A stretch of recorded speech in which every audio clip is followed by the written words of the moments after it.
Chapter 1134. The advantage of the system elf was that the things that existed in Duque's memory before, even if Duque himself had completely forgotten them, as long as they existed in the depths of his memory, the system elf would be able to dig them out. The system elf would be able to dig out the Milan Fashion Week's new product launch that he occasionally caught a glimpse of on television.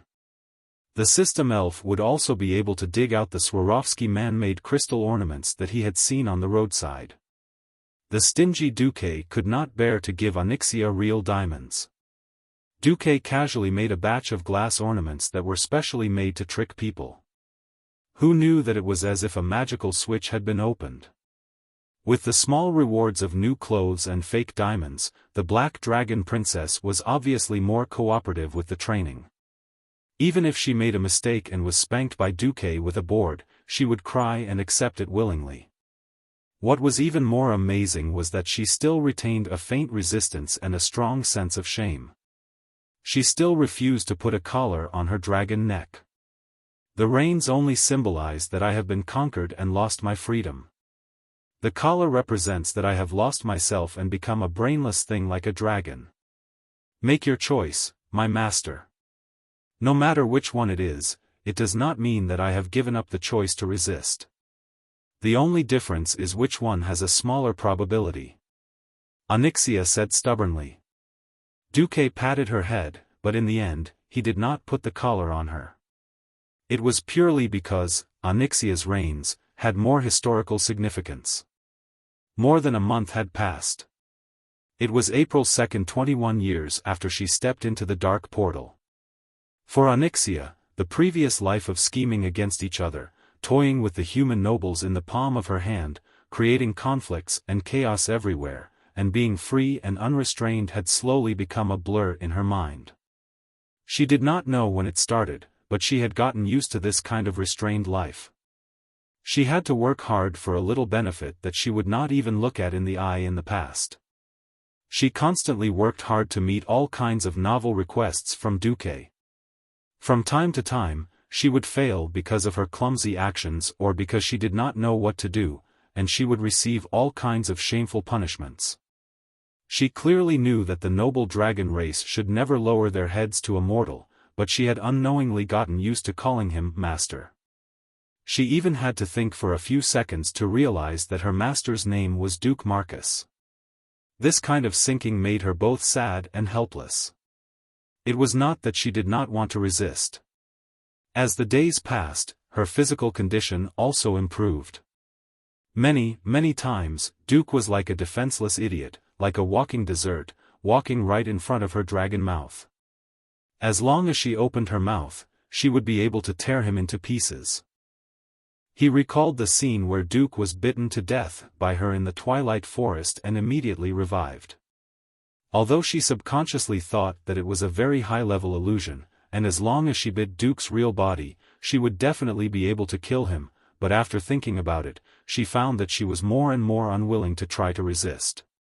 What she didn't expect was that not only was she not disgusted by her current state of life, but she also felt that it was natural and even enjoyed it.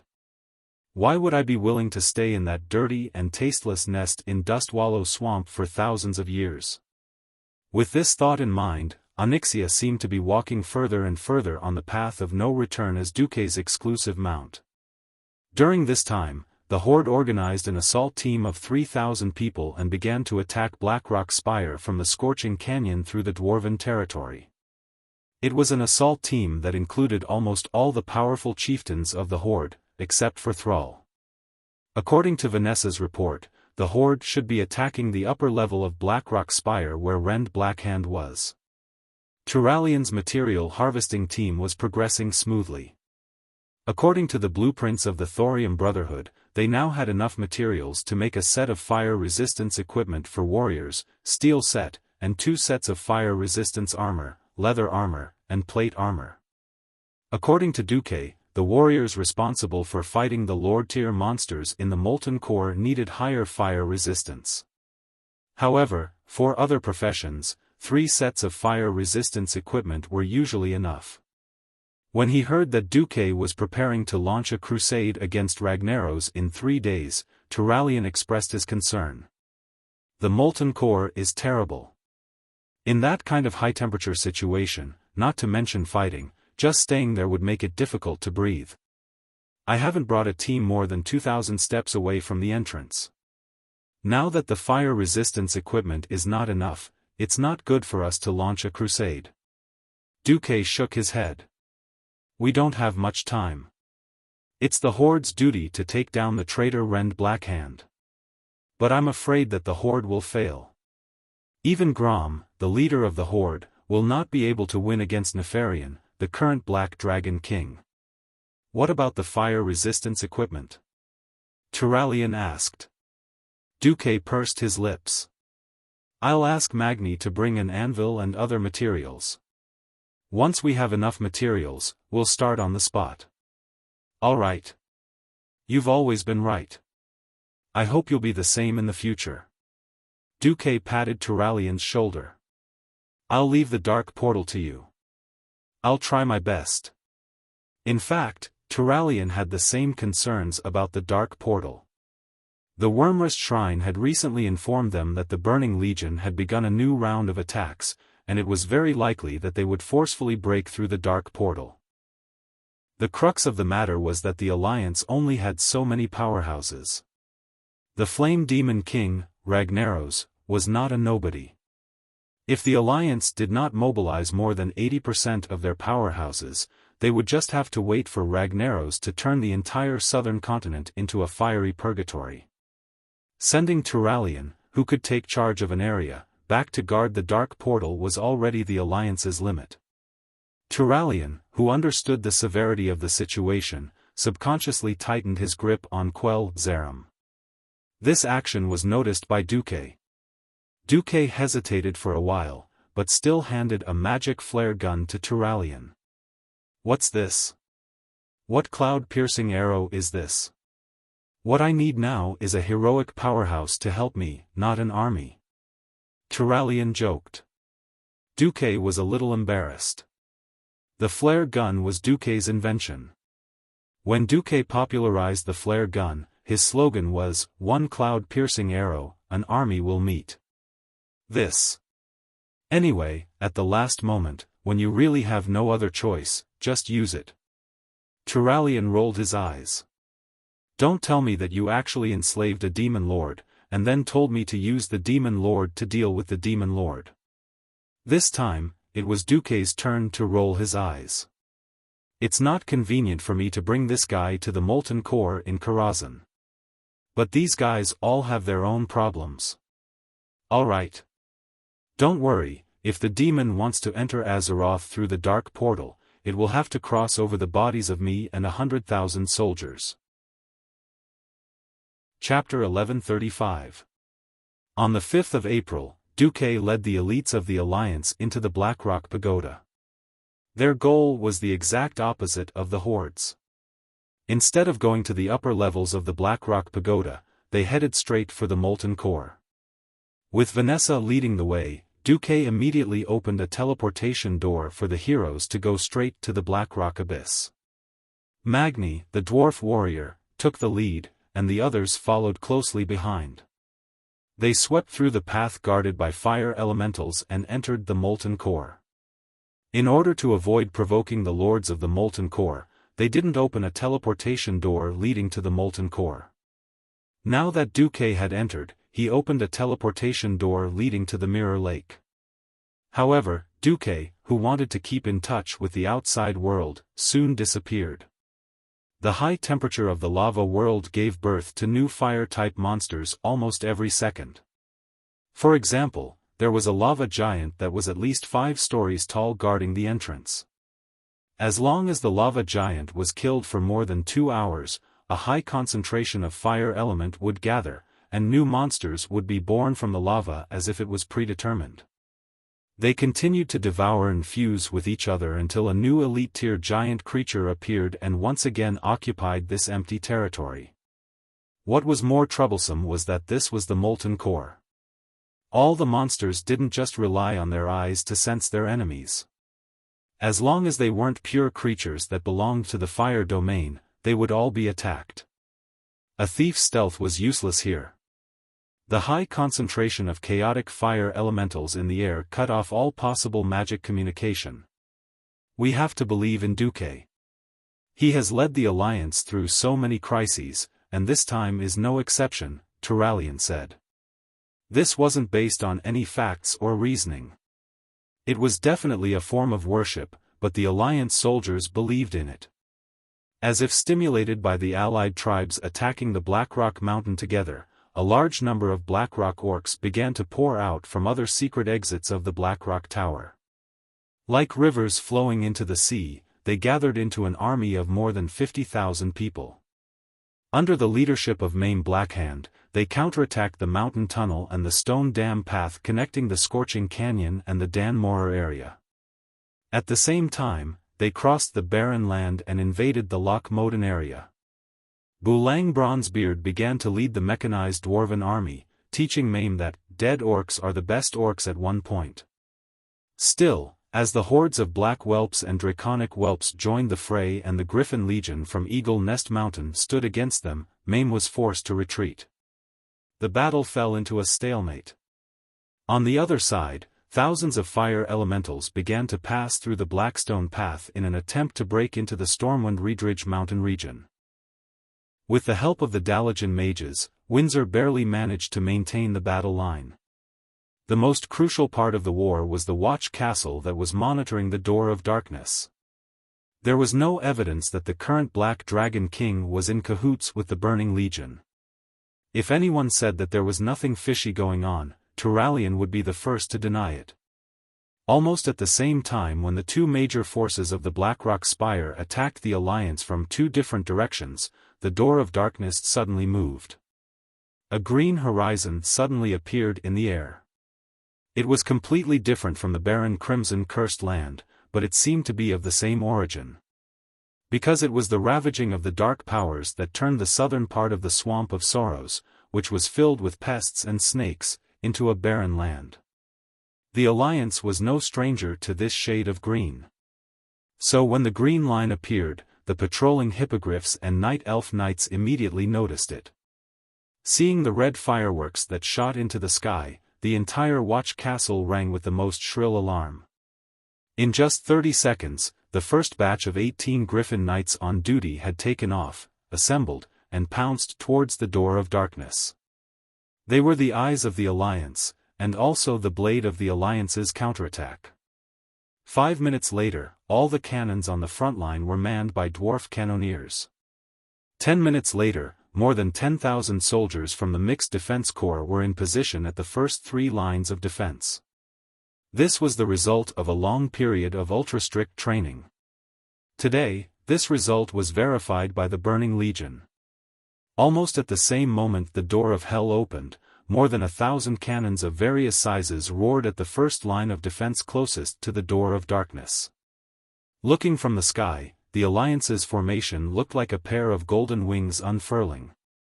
The ground shook violently as the dark metal cannonballs shot into the air like lightning, and according to the most accurate shooting parameters obtained through countless practice, they headed straight for the target. It was a standard carpet bombing that had been carefully calculated.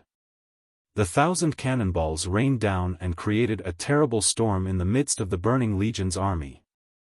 The demons in the center of the storm were torn to pieces, but even the Apocalypse Guards that were flying in the air were blown away by the aftermath of the explosion.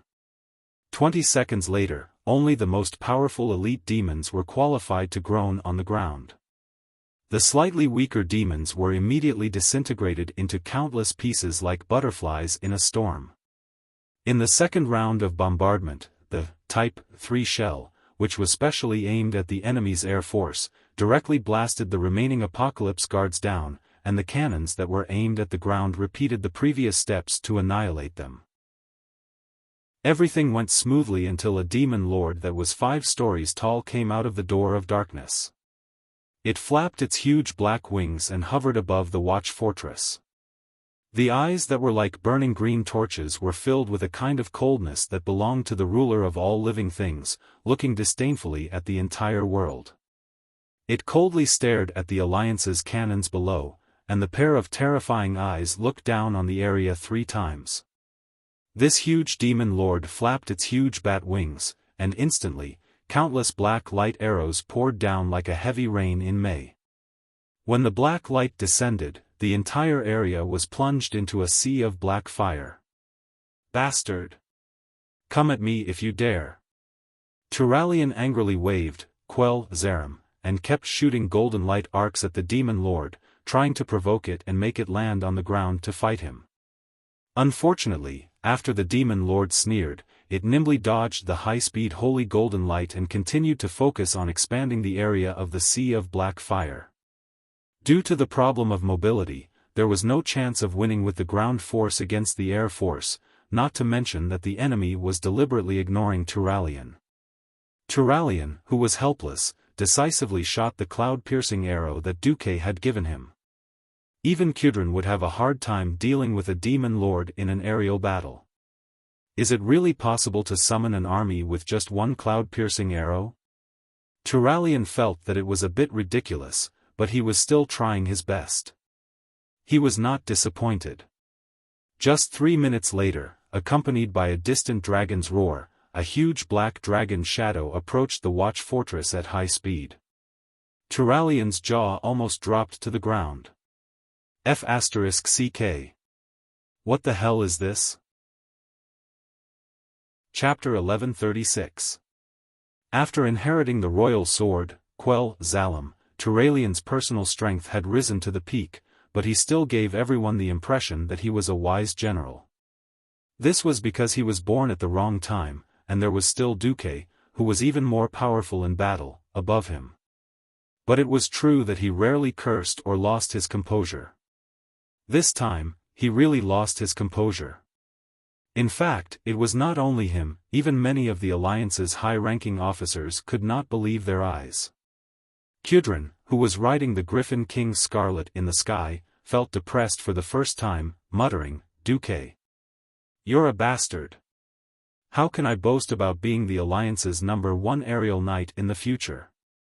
The black behemoth flying at high speed from afar was almost the size of a bunker, and the flowing flames under its wings were like a cloud of fire. The turbulence it set off carried with it a blazing golden light, as if it was a blacksmith. As it swept through the sky at high speed, it seemed as if it had been set on fire, drawing a long continuous line of fire. The Alliance's warriors in the watchtower were surprised by its size and power, but the big shots in the Alliance who were familiar with it were more concerned about her identity. After all, less than 2 months ago, many people had just fought with her to the death. On the ground, a captain of the Dalajan Wizard Legion raised his head and stared at the hole in the black behemoth's wing. Although the hole had begun to heal and become smaller, its location would not change. Oh my god. That's the Black Dragon Princess Onyxia, right? Onyxia? A blood elf ranger in charge of protecting the captain was stunned. Isn't she the protagonist of Bloody Valentine? I heard that she has been sealed by Sir Marcus. Why, is she wearing armor? And it's the emblem of the Marcus family? Yes. Onyxia seemed to have followed in her father's footsteps, installing a lot of high-strength mithril armor on her body. Of course, this was not because she had gone overboard like her father and almost self-destructed, and was forced to use high-strength alloys to fix her body to prevent it from falling apart. This was purely because Duque saw that her injuries had not fully healed, so before he left, he used the metal stored in Karazhan and made her a set of armor with mediocre craftsmanship to cover her unhealed body parts. That's right, she was the army of thousands that Duque had handed over to Turayan. As if it had heard the whispers of the guards on top of the watchtower, its glistening yellow vertical pupils swept across the watchtower. In the next second, the huge dragon mouth let out a furious dragon roar at the guards in the direction of the watchtower. Roar, tens of thousands of soldiers subconsciously shrank back, and some of the more timid ones even closed their eyes, waiting for the terrifying dragon breath that might descend. However, there was nothing. Onyxia seemed to shout out of boredom, and then without looking back, she directly approached the demon lord that resembled Kazakh in the air at high speed. To unfamiliar species, other races all looked the same. As someone who had fought against Kazakh before, Turalian knew that this guy wasn't Kazakh, but a third-rate apocalypse lord. And the only thing that guy was proud of was his ability to fly. Seeing Onyxia approaching, the guy panicked, and the first thing he opened his mouth was a paragraph of dragon language. Wait. The Burning Legion has an agreement with your brother Nefarian. Who knew that Onyxia would become even angrier, and she replied in the common language, bastard. When I was being tortured by Duque, where was my good brother? Besides, he is him. I am me. After saying that, regardless of the consequences, she continued to approach the Apocalypse Lord at high speed. Since the ancient war 10,000 years ago, the dragons and the Apocalypse Guards of the Burning Legion could be said to know each other very well. In a pure one-on-one aerial battle, the flexibility and mobility of the dragons of the same level were definitely above the Apocalypse Guards. The Apocalypse Guards could only rely on numbers. This Apocalypse Lord was in trouble, and in one breath, it shot out a huge cluster of shadow arrows. Then a scene that left everyone dumbfounded happened. With her equally huge body, Onyxia put on a good show of God's evasion. Her long neck and streamlined body were like a snake, weaving through the shadow arrow rain at high speed, occasionally taking one or two shadow arrows, but she did not seem to mind at all. In the blink of an eye, Onyxia had already passed through the Apocalypse Lord's 3 consecutive shadow arrow volleys and arrived behind the Apocalypse Lord. Don't look down on the Burning Legion, the Apocalypse Lord shouted. No. I'm just looking down on you, the Black Dragon Princess coldly said. Burning with flames, the huge beheading sword that was at least 2 stories tall slashed out an arc of light in the void. Onyxia responded by breaking beautifully in the air, dodging the attack with her upper body. Then, the terrifying dragon tail that could split mountains and split rocks was like a meteor hammer, drawing a black arc in the air and smashing into the back of the Doomsday Lord at an even faster speed. Ugh! The Apocalypse Lord whimpered, and then turned into a cannonball, crashing into the empty space less than 100 meters in front of Turalian. Well done! Turalian and Kudrin said in unison. The Apocalypse Lord seemed to be very clear about the strength of his land battle. Ignoring his dizziness, he shot a bunch of shadow arrows in Onyxia's direction, then tried his best to flap his wings and fly away. Just when Turalian and Kudrin had not arrived, and the Black Dragon Princess was temporarily avoided, a golden pillar of fire descended from the sky and landed on the Apocalypse Lord's head. A domineering, majestic, and sonorous female voice rang out, "Evil shall be purified, such an exaggerated, sacred fire?" Turalian turned his head in shock. A huge portal had just opened on the edge of the battlefield, and then a female giant that was at least 3 or 4 stories tall, wrapped in holy light, came out of the portal. She had just raised her huge palm. Turalian knew who she was. She must be the Saintess of Karazhan that Tyrion and Gavin Rad had mentioned. Turalian was overjoyed. He raised his divine sword high and shouted, "Destroy evil." Turalian and the Saintess of Chastity formed a perfect joint attack, but Onyxia obviously kept her distance from them. If she did not occasionally attack the Apocalypse Lord who was trying to fly back, one would really think that she was just a bystander. Turalian suddenly smiled bitterly. It seemed that this female black dragon had regarded herself as part of the evil camp. But that was not important. It was enough to restrain the flying demon lord. Losing its only advantage, the Apocalypse Lord's fate was decided. After taking care of the demon leader, the Burning Legion's attack naturally failed. Onyxia turned around and was about to leave when Turalian suddenly shouted, "Wait! The watchtower needs your strength."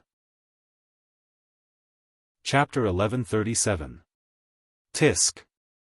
No one would have thought that a dragon with a bumpy face full of cuticles could actually make such a human-like expression. It was pure disdain. Turalian immediately felt like he was baring his teeth in pain. If he had a choice, he wouldn't want to beg this unruly princess of the Black Dragon who had somehow become his ally. Unfortunately, this was the Alliance's weakness. The strongest air force was the Griffin, and even if the Night Elves Hippogriphon Knights were included, they were still at the same level. Reality had already proven that they couldn't shake the Burning Legion's Doomsday Lord. Although Turalian really wanted to believe that the Wormrest Shrine's dragon aspect could intercept all the demons, the reality was that there were still demon lords that could fly over. Seeing Onyxia snorting in annoyance and turning to leave, Turalian panicked and shouted. Duque said that if Piercing Arrow doesn't behave, he'll punish it when he comes back. Hearing the word punish, countless images of taming dragons flashed through Onyxia's mind. She plummeted and looked like she was about to hit the ground. Turalian looked. Huh. There was a chance. Since there was a punishment, there would probably be a reward too. Turalian subconsciously deduced. He also said that if you listen to my command, there will be a reward. Reward? Humph. I'm the noble and supreme princess of the Black Dragon, I don't care for that bastard of a master's reward. Onyxia pretended to be disdainful and raised her head high, but a few seconds later, she squinted her right eye and sent a magic message into Turalian's ears. He really said that? That should be what Duque meant, right? Although a little uncertain, Turalian still nodded like a chick pecking at rice. Absolutely. What is the reward? Onyxia asked. That, he didn't say. Turalian had no idea what kind of reward Duque would have. He was a paladin, and paladins could use tactics to deal with enemies, but they couldn't lie to their own people. Saying this much was already his limit. If he continued to lie, it would affect the purity of his holy light. Although he was already the least devout of the 5 Silver Saints, originally, Turalian had prepared himself for Onyxia's rage. Even if she didn't kill anyone, she would still set fire to a cannon turret or something. Who knew that the Black Dragon Princess would blush? That should be blushing, right? The next second, Onyxia stammered, very good, human, you didn't lie to me. Alright, I'll reluctantly support the Overwatch Castle for a while. Is that even possible? Turalian was a little confused. Alright. I'll prepare it for you right away. The overjoyed Turalian was about to say that he would prepare an empty barn or an armory, but he suddenly remembered that Onyxia could transform into human form and was at a loss for words. By then, Onyxia had flown quite close to Turalian. Only now did Turalian notice that there was a saddle-like seat on Onyxia's back, but it was more like a comfortable chair than a saddle. Not only him, but many of the high-ranking officers of the Alliance on the ground were stunned when they saw this scene. Soon, they could no longer see it because the huge black dragon was rapidly shrinking in their field of vision. In just a few seconds, it had turned into a charming and beautiful woman, Countess Katrana Anristo, who had once almost stolen power in Stormwind.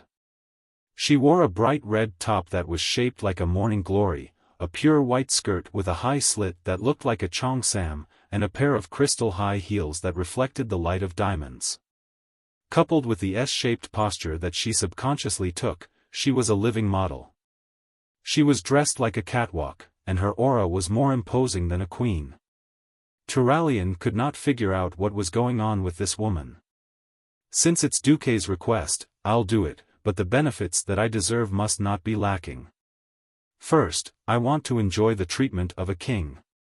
Secondly, I'm injured and in urgent need of nourishment. Give me 3 whole roasted cows every morning, afternoon, and evening.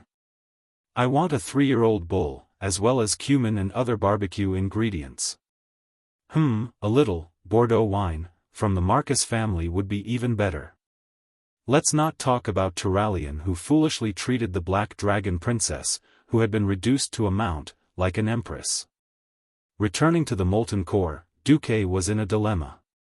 This was the real world of Azeroth, so the Molten Core was not a dungeon or alternate dimension that could be cleared in a few hours. It was a huge space that existed underground. How big was the Molten Core? When Ragnaros was angry, he blasted the Red Ridge Mountains into the burning plains and scorching canyon of today. Therefore, the size of these two areas corresponded to the size of the molten core. That's right. According to the System Elf scan and the molten core in his memory, from west to east, the molten core was at least 2,000 kilometers. This was really bad. Duque had no choice but to lead his team of heroes in this scorching underground world. Hot. Hot. I'm dying from the heat. I say, Boss Duke, can't you turn up your cooling spell a little more? Gavin Rad didn't hold back his ridicule. Duque rolled his eyes and wanted to kick him into the lava to take a bath. Gavin Rad screamed and rolled away. Then, 10 seconds later, he shamelessly stuck close to Roland. It couldn't be helped. Of course, the players in the game would not feel hot, but in reality, it was unbearably hot. Near the entrance of the Blackrock Abyss, the air temperature was only around 40 degrees, but it was already unbearable. After entering the molten core, the air temperature quickly rose to 70 degrees, and the ground temperature easily exceeded 100 degrees. Even if everyone was wearing 3 or more pieces of fire-resistant equipment to prevent themselves from getting hurt, the problem was that it was still incomparably terrible. The viscous, scorching air felt like they were stirring hot charcoal powder and boiling it into a paste, then pouring it through their noses.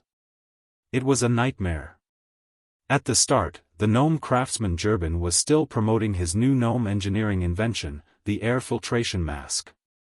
Unfortunately, not only did that thing make breathing even more difficult, but it would also be blocked by the thick magma dust floating in the air in less than half an hour. Only a Breaking Dawn mage could easily communicate with the ice elemental plane in the molten core, where the fire element dominated, and direct the ice element here. It was not that a Radiant Moon mage could not do it, but the mana required to use ice magic would be doubled. To maintain their combat strength, Jaina and Solarian could only use arcane magic. Chapter 1138. The only 2 Breaking Dawn wizards in the team became the absolute core of the team. They could expand the range of their ice shield to isolate heat and filter the air to a certain extent. Because Ronan was a generation younger, he was kicked out by Duque to take care of the melee team. The ranged team could only surround Duque in a circle with a radius of no more than 100 meters. It was not that they couldn't go any further, it was just that it was too hot. They were both Breaking Dawn wizards, but the difference between Ronan and Duque was obvious. Ronan had to focus on sensing the ice elemental plane and use his mana as a Breaking Dawn wizard in order to maintain a constant temperature in a radius of 30 meters. It was not impossible to expand it further, but that would use up his mana reserves. This was impossible in order to prepare for the upcoming battle. Moreover, even if Ronan and Duque lowered the temperature to 20 degrees Celsius, the air on Duque's side was fresh and cool, while the air on Ronan's side was still turbid. It was true that Ronan was Duque's disciple. He had thought that he was only a Breaking Dawn and was not that far off from his master. Who would have thought that he would encounter such a situation? A weak-minded person might say that he was an arcanist, but Ronan was clearly not one of them. After all, at the Breaking Dawn level, even if he was not proficient in other elements, there should not be such a huge difference. Ronan chose to humbly ask Duque for guidance. Master, after activating the ice shield, just what is the difference between us? Are there any details about the flow of mana that I haven't done well? Duque looked at the system notifications.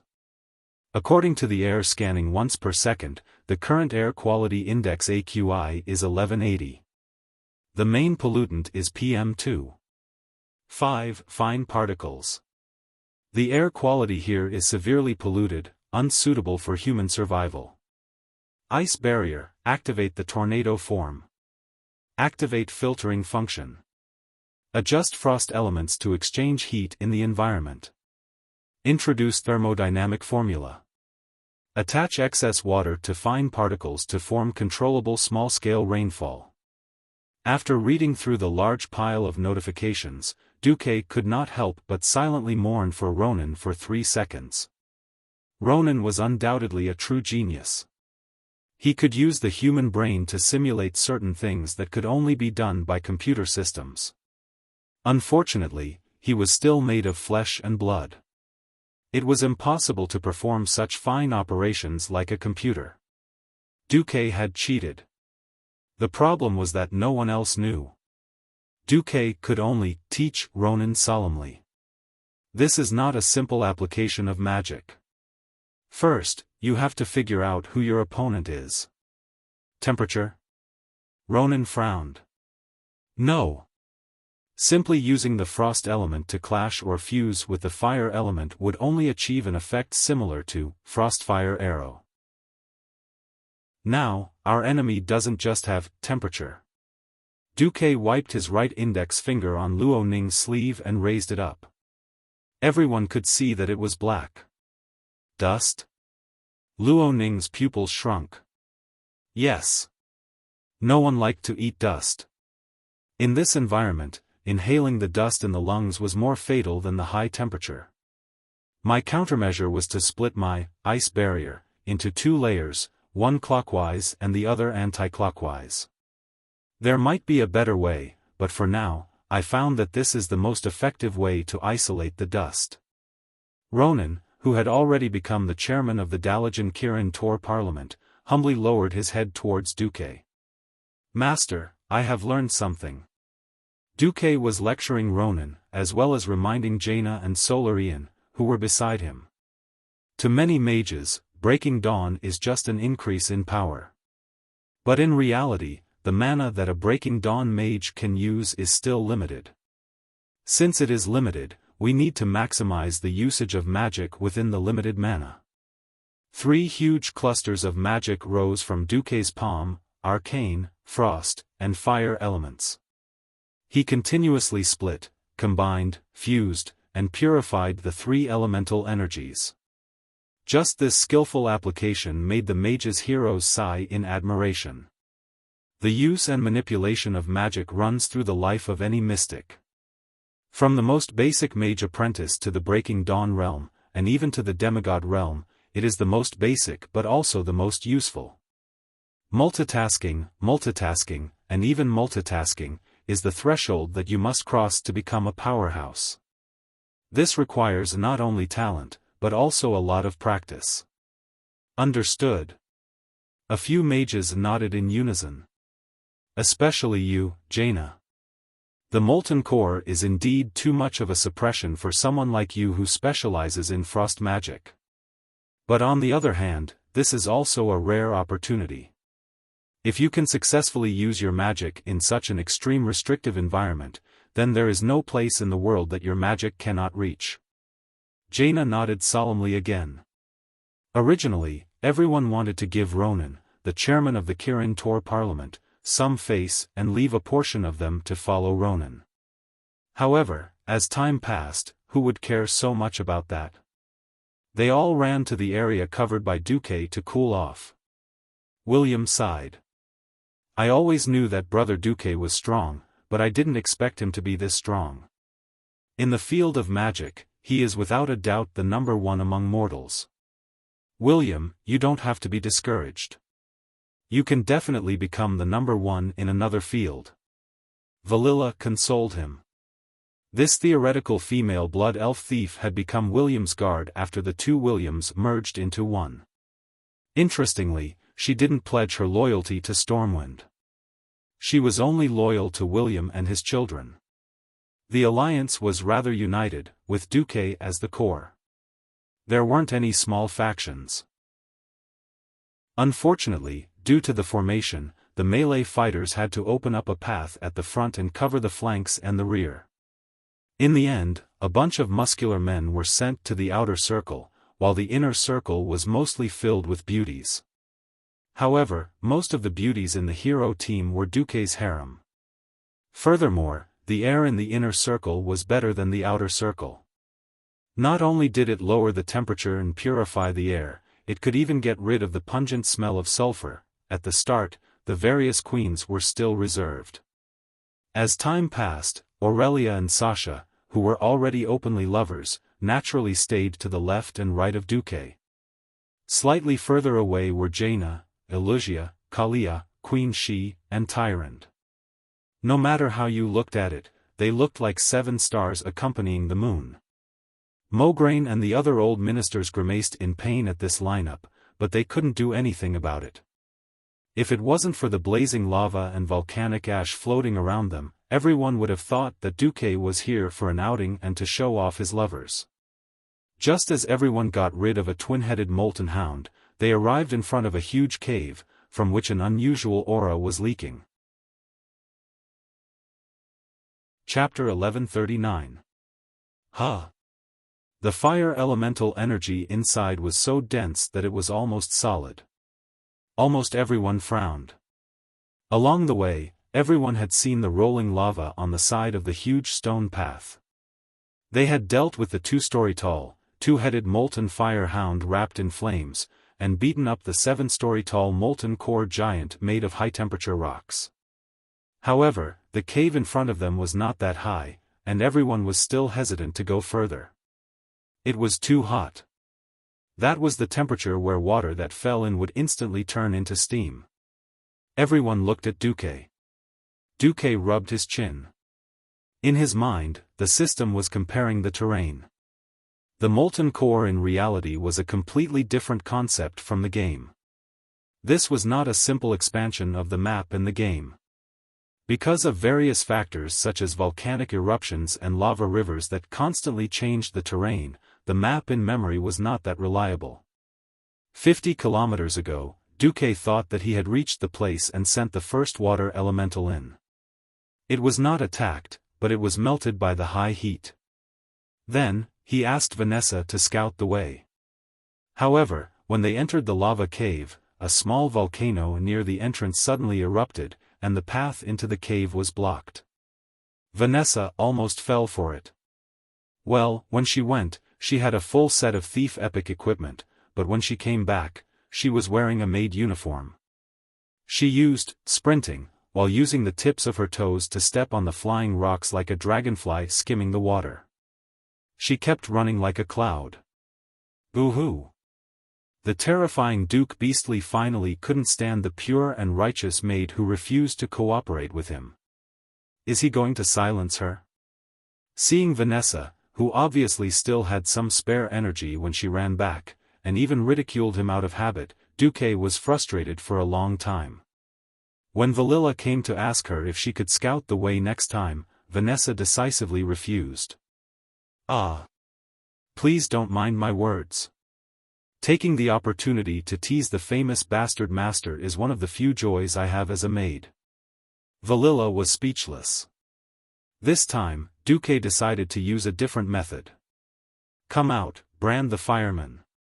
A human-sized fire elemental appeared, bathed in flames.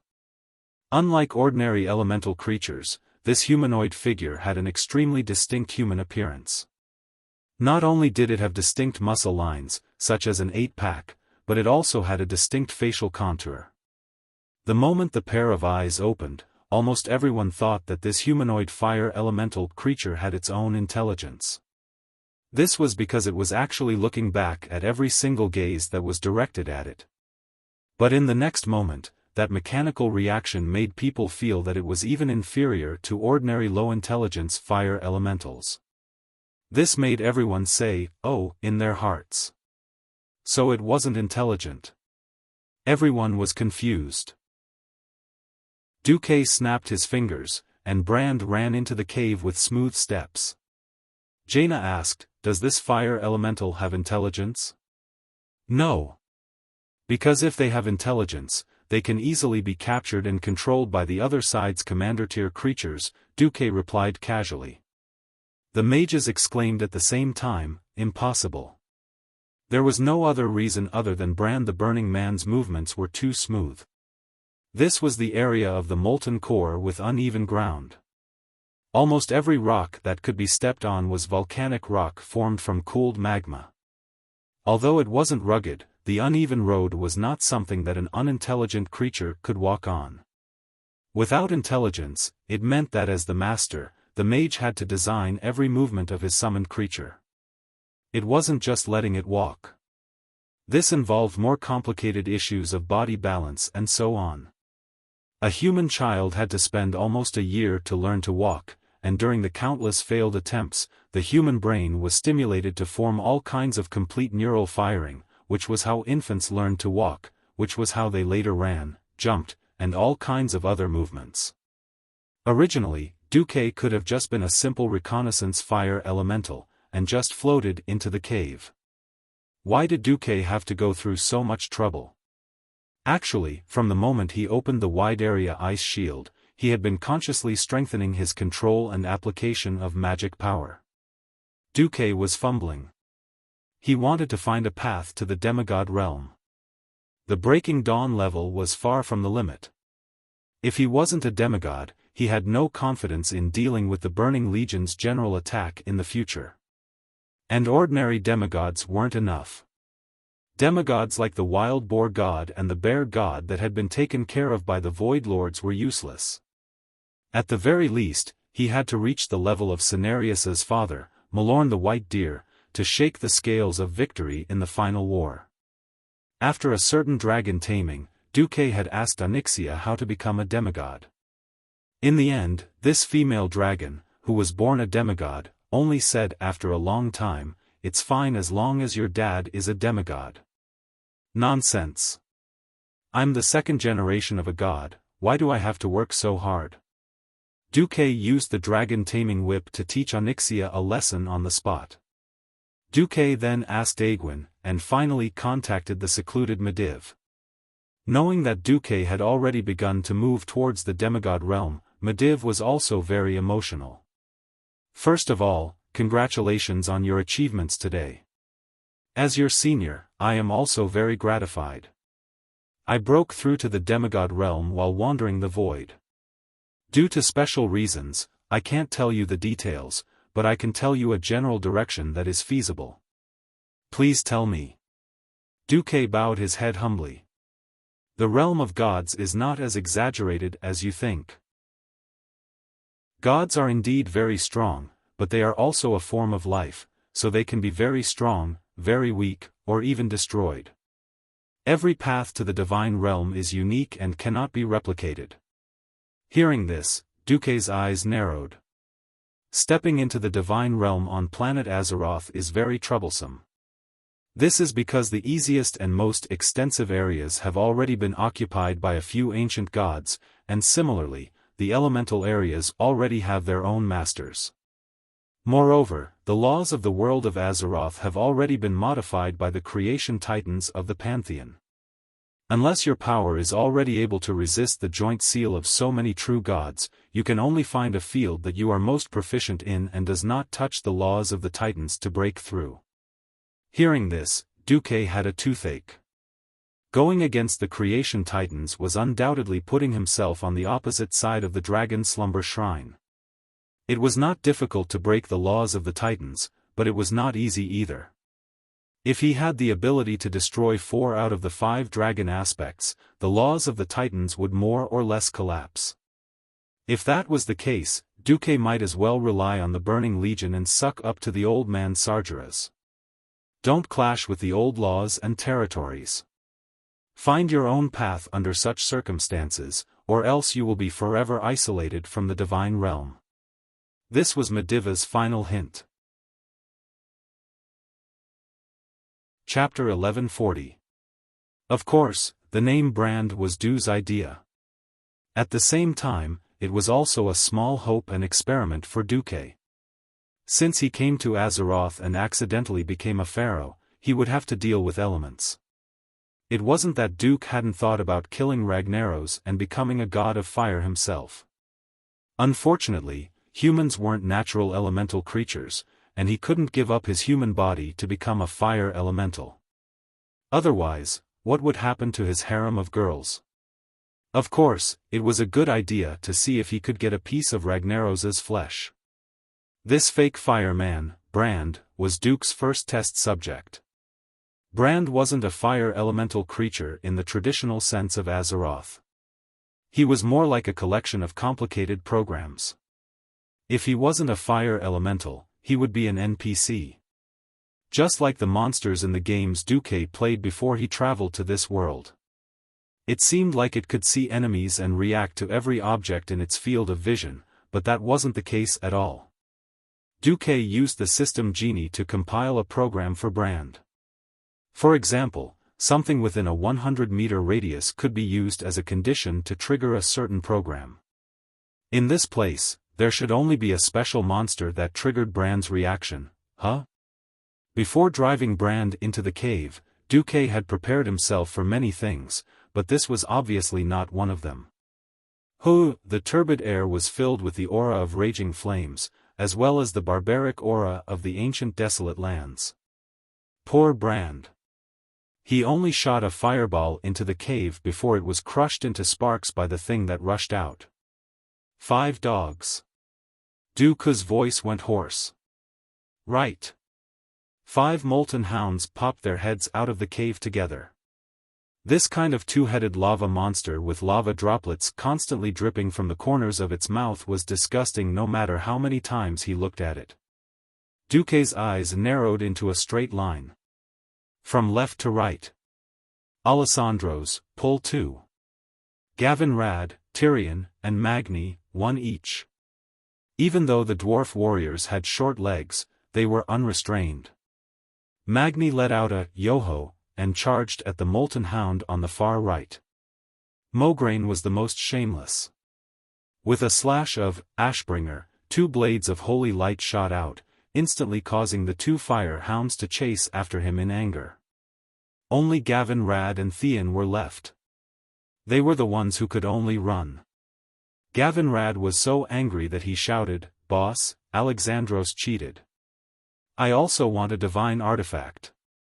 If it was any other place, Duque would have told him that there was no divine relic, but it was the molten core. It was the first place in Azeroth where a divine relic could be found. Not 1, but 2. The first was Thunder's Fury, Blessed Sword of the Wind Chaser, Wind Sword for short. There was once a player with a particularly good character who graduated in 2 weeks.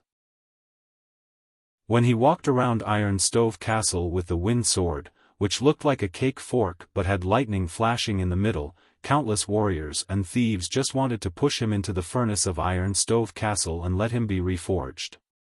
The wind sword was awesome not because of its own attack power, but because of its despicable, shameless, and stackable speed reduction effect. In the original version, a mage would become brainless after being hit by it a few times. A fireball that could be made in 3 seconds would take 30 seconds. Duque didn't know if he could make it in this lifetime, but if he did, it would be something that could greatly disrupt the opponent's magic circuit. The other one was Savra's, Hand of Ragnaros the Balrog. This hammer, which emitted a fiery aura from every corner, was also a well-deserved divine relic. Extremely high attack power, coupled with the unreasonable ability to automatically shoot fireballs at the opponent's side, it was extremely overpowered. Of course, no matter which divine relic it was, it depended on the player's character. In the real world of Azeroth, there was definitely no instance dungeon for these people who were envious of exquisite equipment.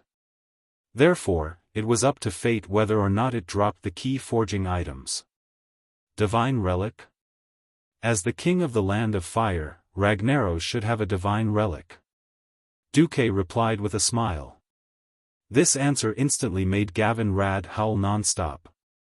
Just as Duque was about to say something, he suddenly realized that his fireman Brand was killed again. A huge lava arm the size of a 2-story building suddenly stretched out from the magma and crushed Brand to death. Then, the eyes of the giant floating on the surface of the magma turned and looked at Duque and the others. And it wasn't 1 giant, but 2.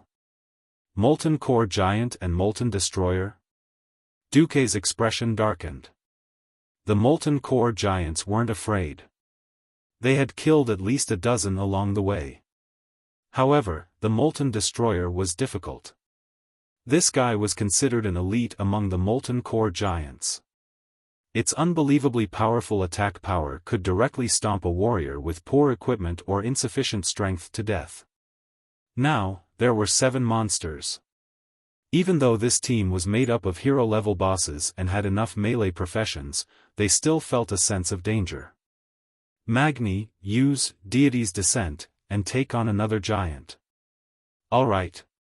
Magni's body instantly grew more than 5 times, and his entire body shone with a metallic silver light. After angering the molten fire hound, this guy intercepted and slammed his shoulder into the 2 giants that were charging at Duque's long-range team. Hey! I'll tank all 3 of them. Duke ignored Magni, who was putting on a pretentious act. Instead, he looked at Brand nervously.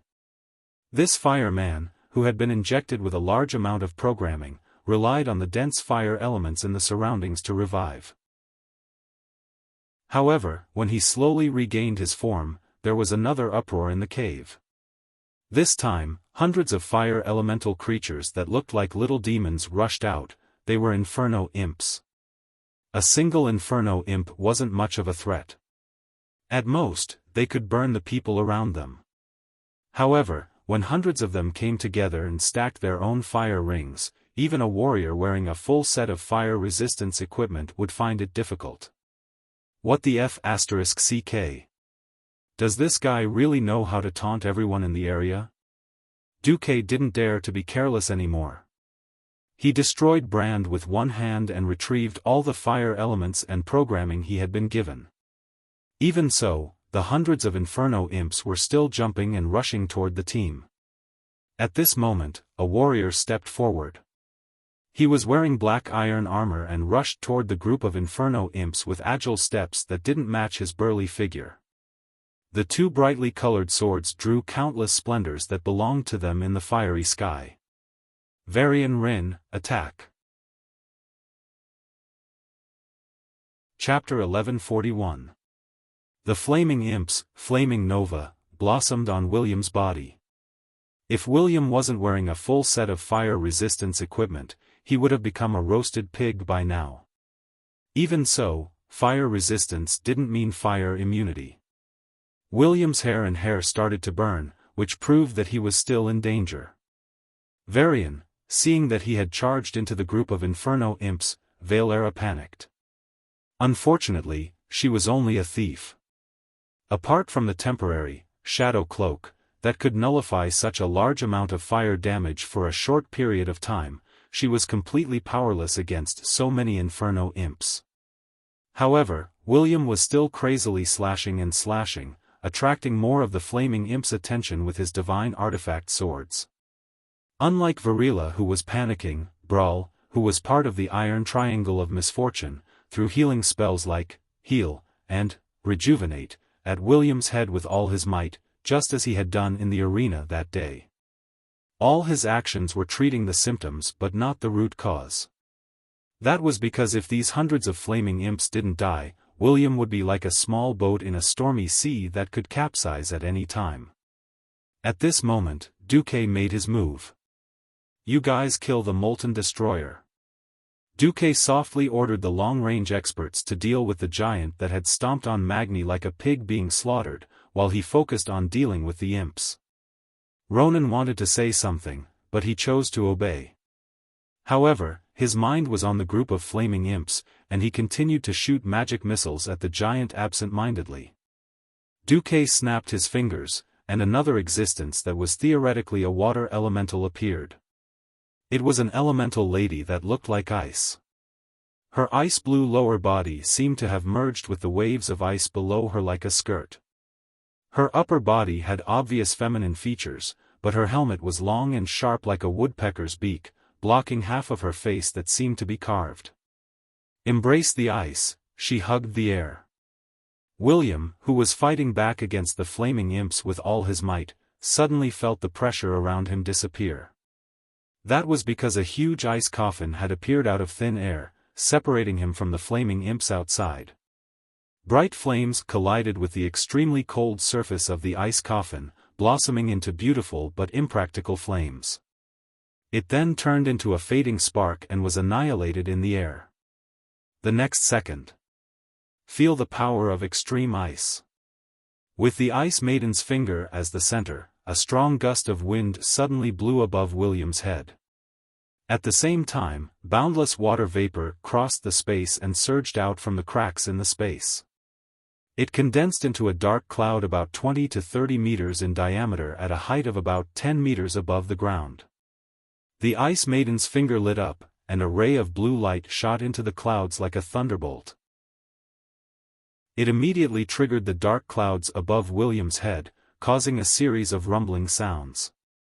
In the next moment, countless ice arrows the size of pinky fingers rained down from the clouds.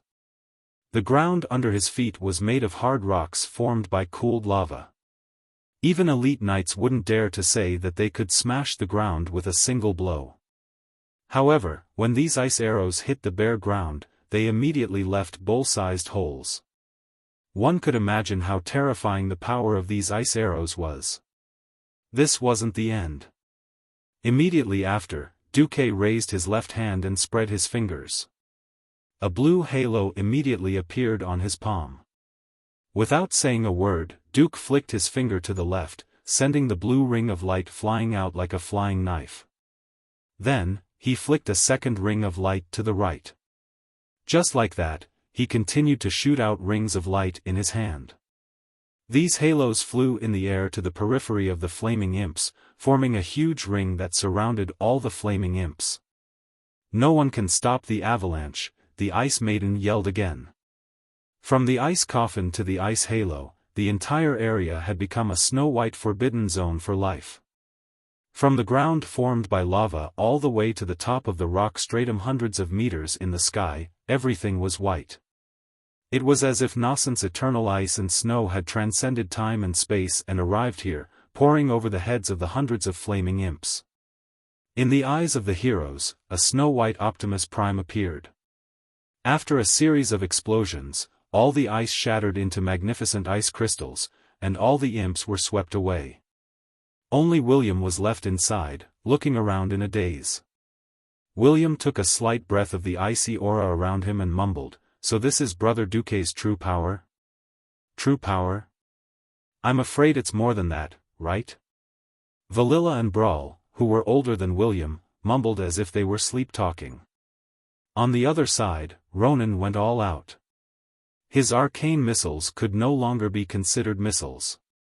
It was more like a huge arcane light pillar that directly hit the molten core destroyer's chest. The surging arcane energy continuously destroyed the structure of the giant's body. Less than 20 seconds after Duque eliminated the flaming imps, Ronan, who had gone all out, destroyed the molten core destroyer. The huge body made of lava disintegrated into rock fragments that could not move and fell rapidly into the lava beside the road. Perhaps after a while, the unique environment of the molten core destroyer would breed new molten core destroyers.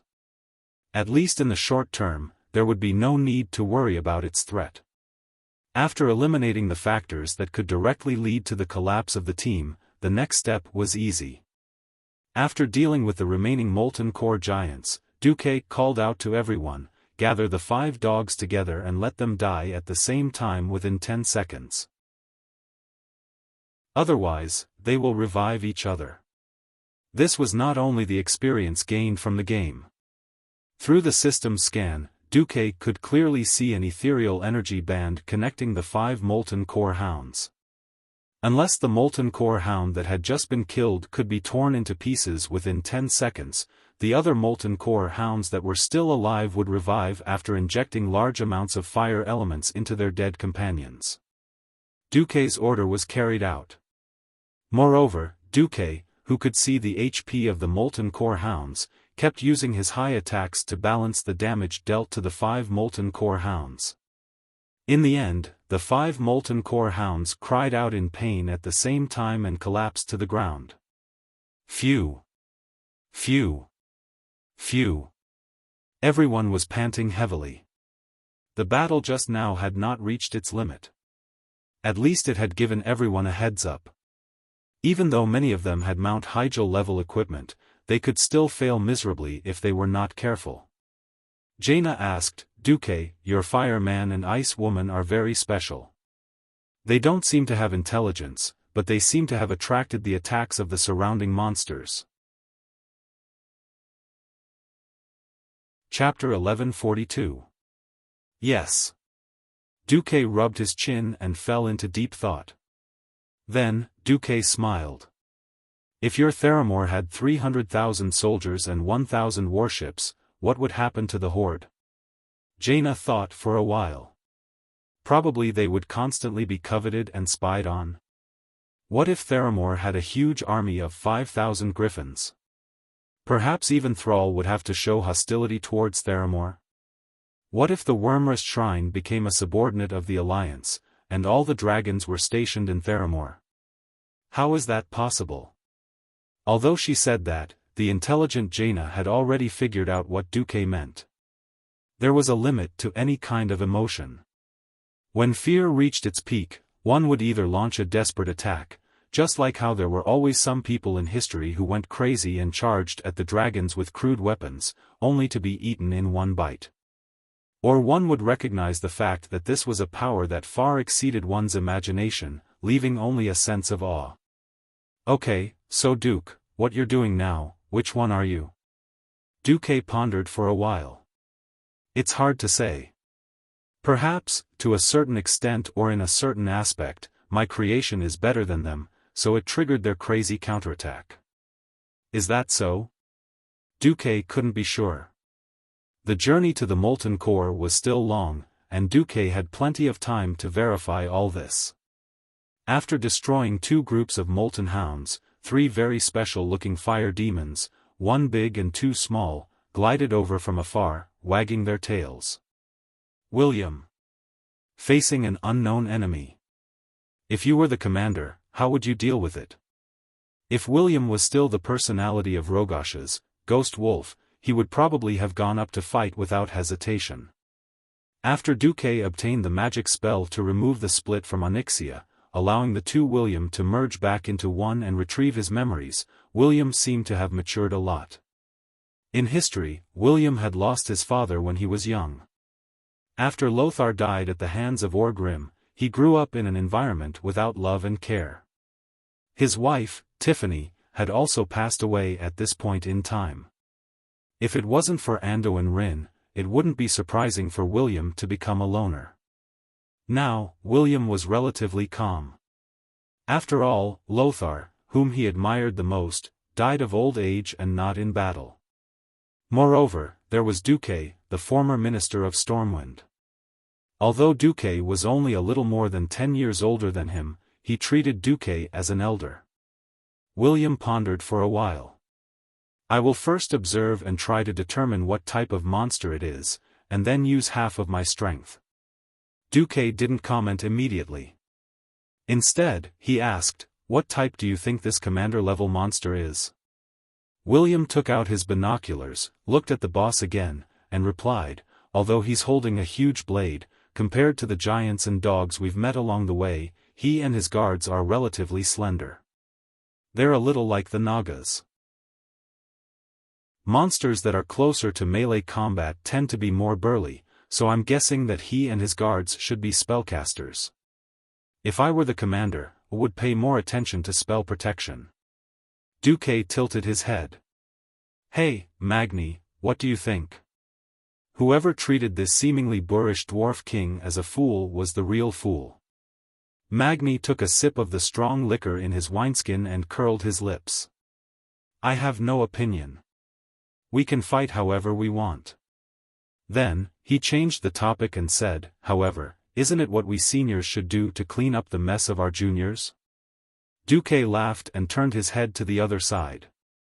Ronan, since William has determined that the opponent is a spellcaster, you should pay more attention. You should pay more attention. I'll leave the magic support for this battle to you. Understood, Master. Ronan nodded. When Duque walked past, Aurelia used the whisper of the wind to ask softly, is it appropriate?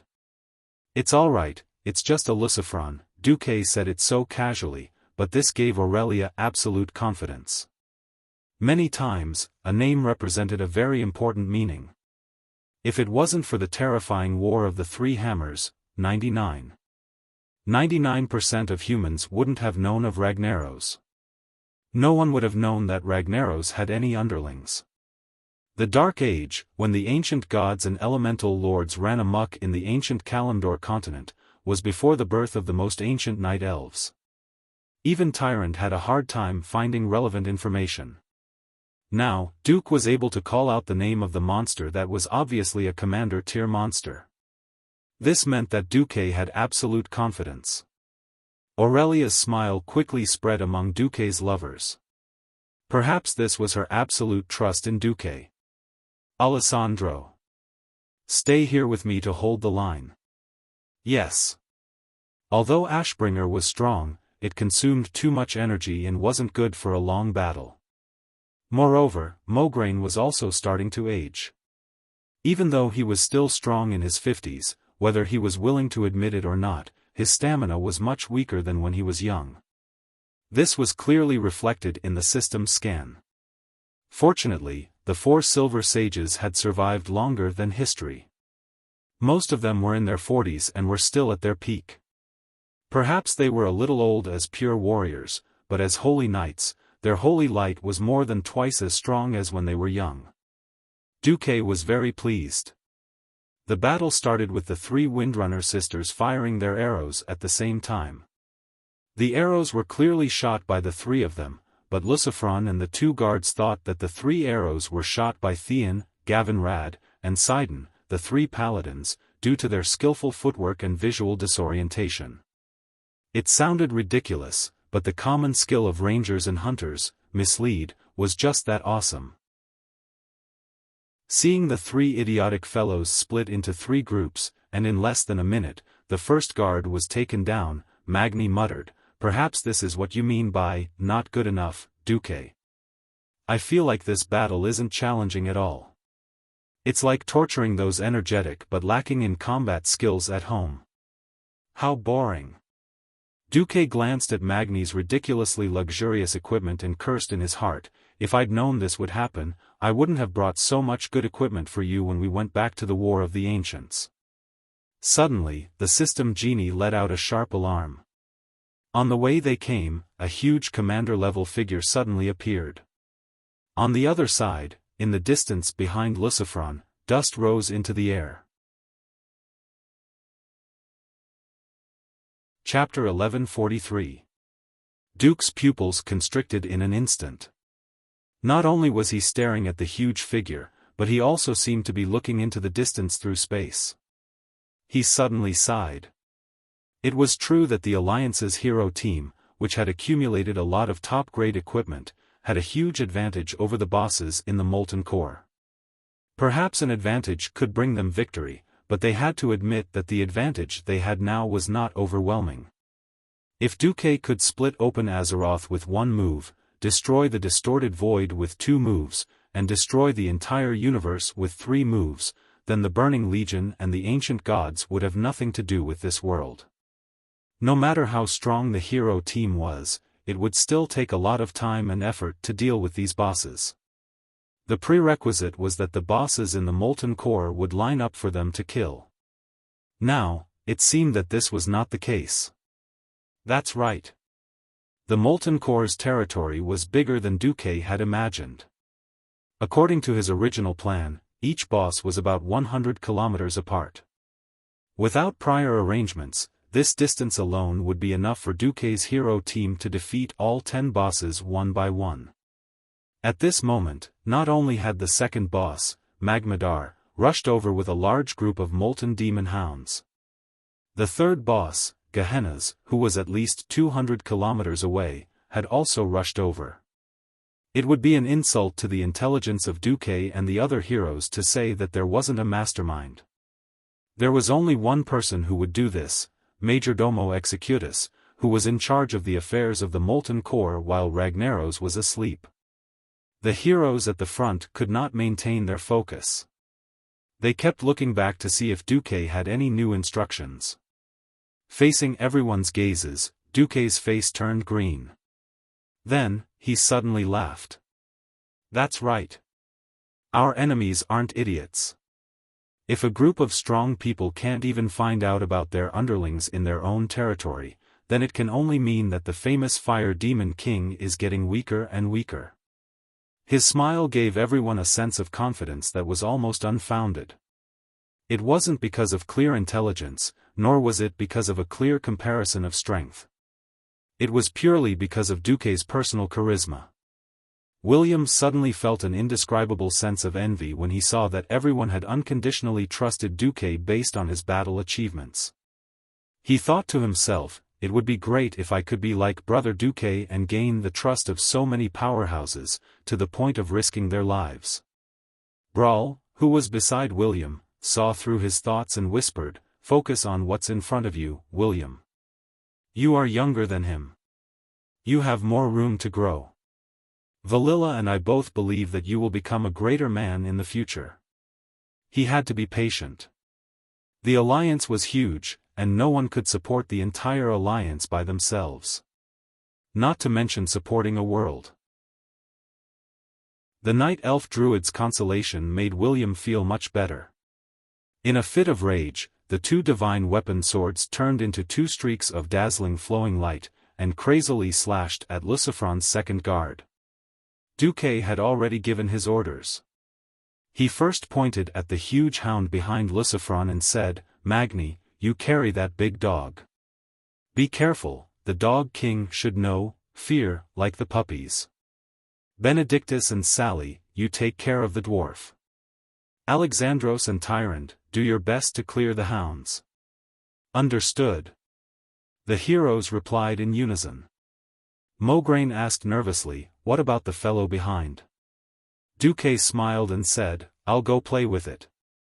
To be honest, be it the Molten Hound King Magmadar or the red-skinned fire demon boss Gehennas, they weren't that terrifying when they were alone. Thinking of the Hound King's group fear and Gehenna's rain of fire, even the heroes would suffer heavy casualties if they were to meet up in such a chaotic situation. This was something Duque didn't want to see. Life and death were inevitable, and Duque couldn't force his will on others, such as dragging back Lothar who had died of old age. However, Duque didn't want to see his old friends of 20 years die in battle because of his misjudgment. As a commander, he had to make all sorts of decisions at any time. Because in times of crisis, making the wrong decision was better than doing nothing at all. When the heroes saw the reserve team break through the crowd and run towards the huge dog-like leader, they began to feel nervous.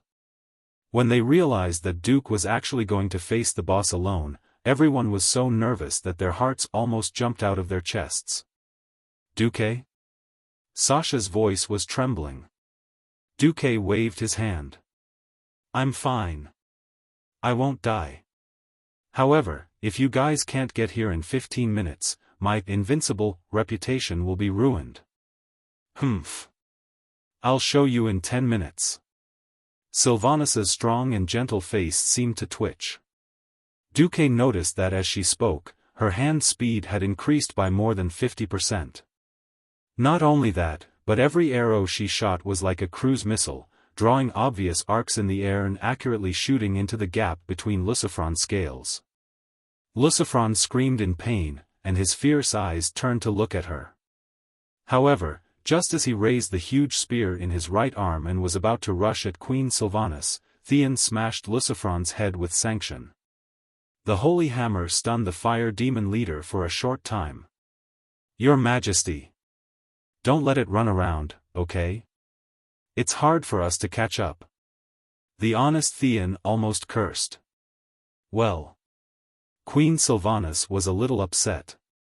Duque flashed past her and patted her on the shoulder. "Don't worry. It's not that serious yet." With that, Duque used blink and appeared 200 meters away. "Humph." Queen Sylvanus continued to fire with all her might. This time, the Empress Dowager was so angry that she couldn't say a word.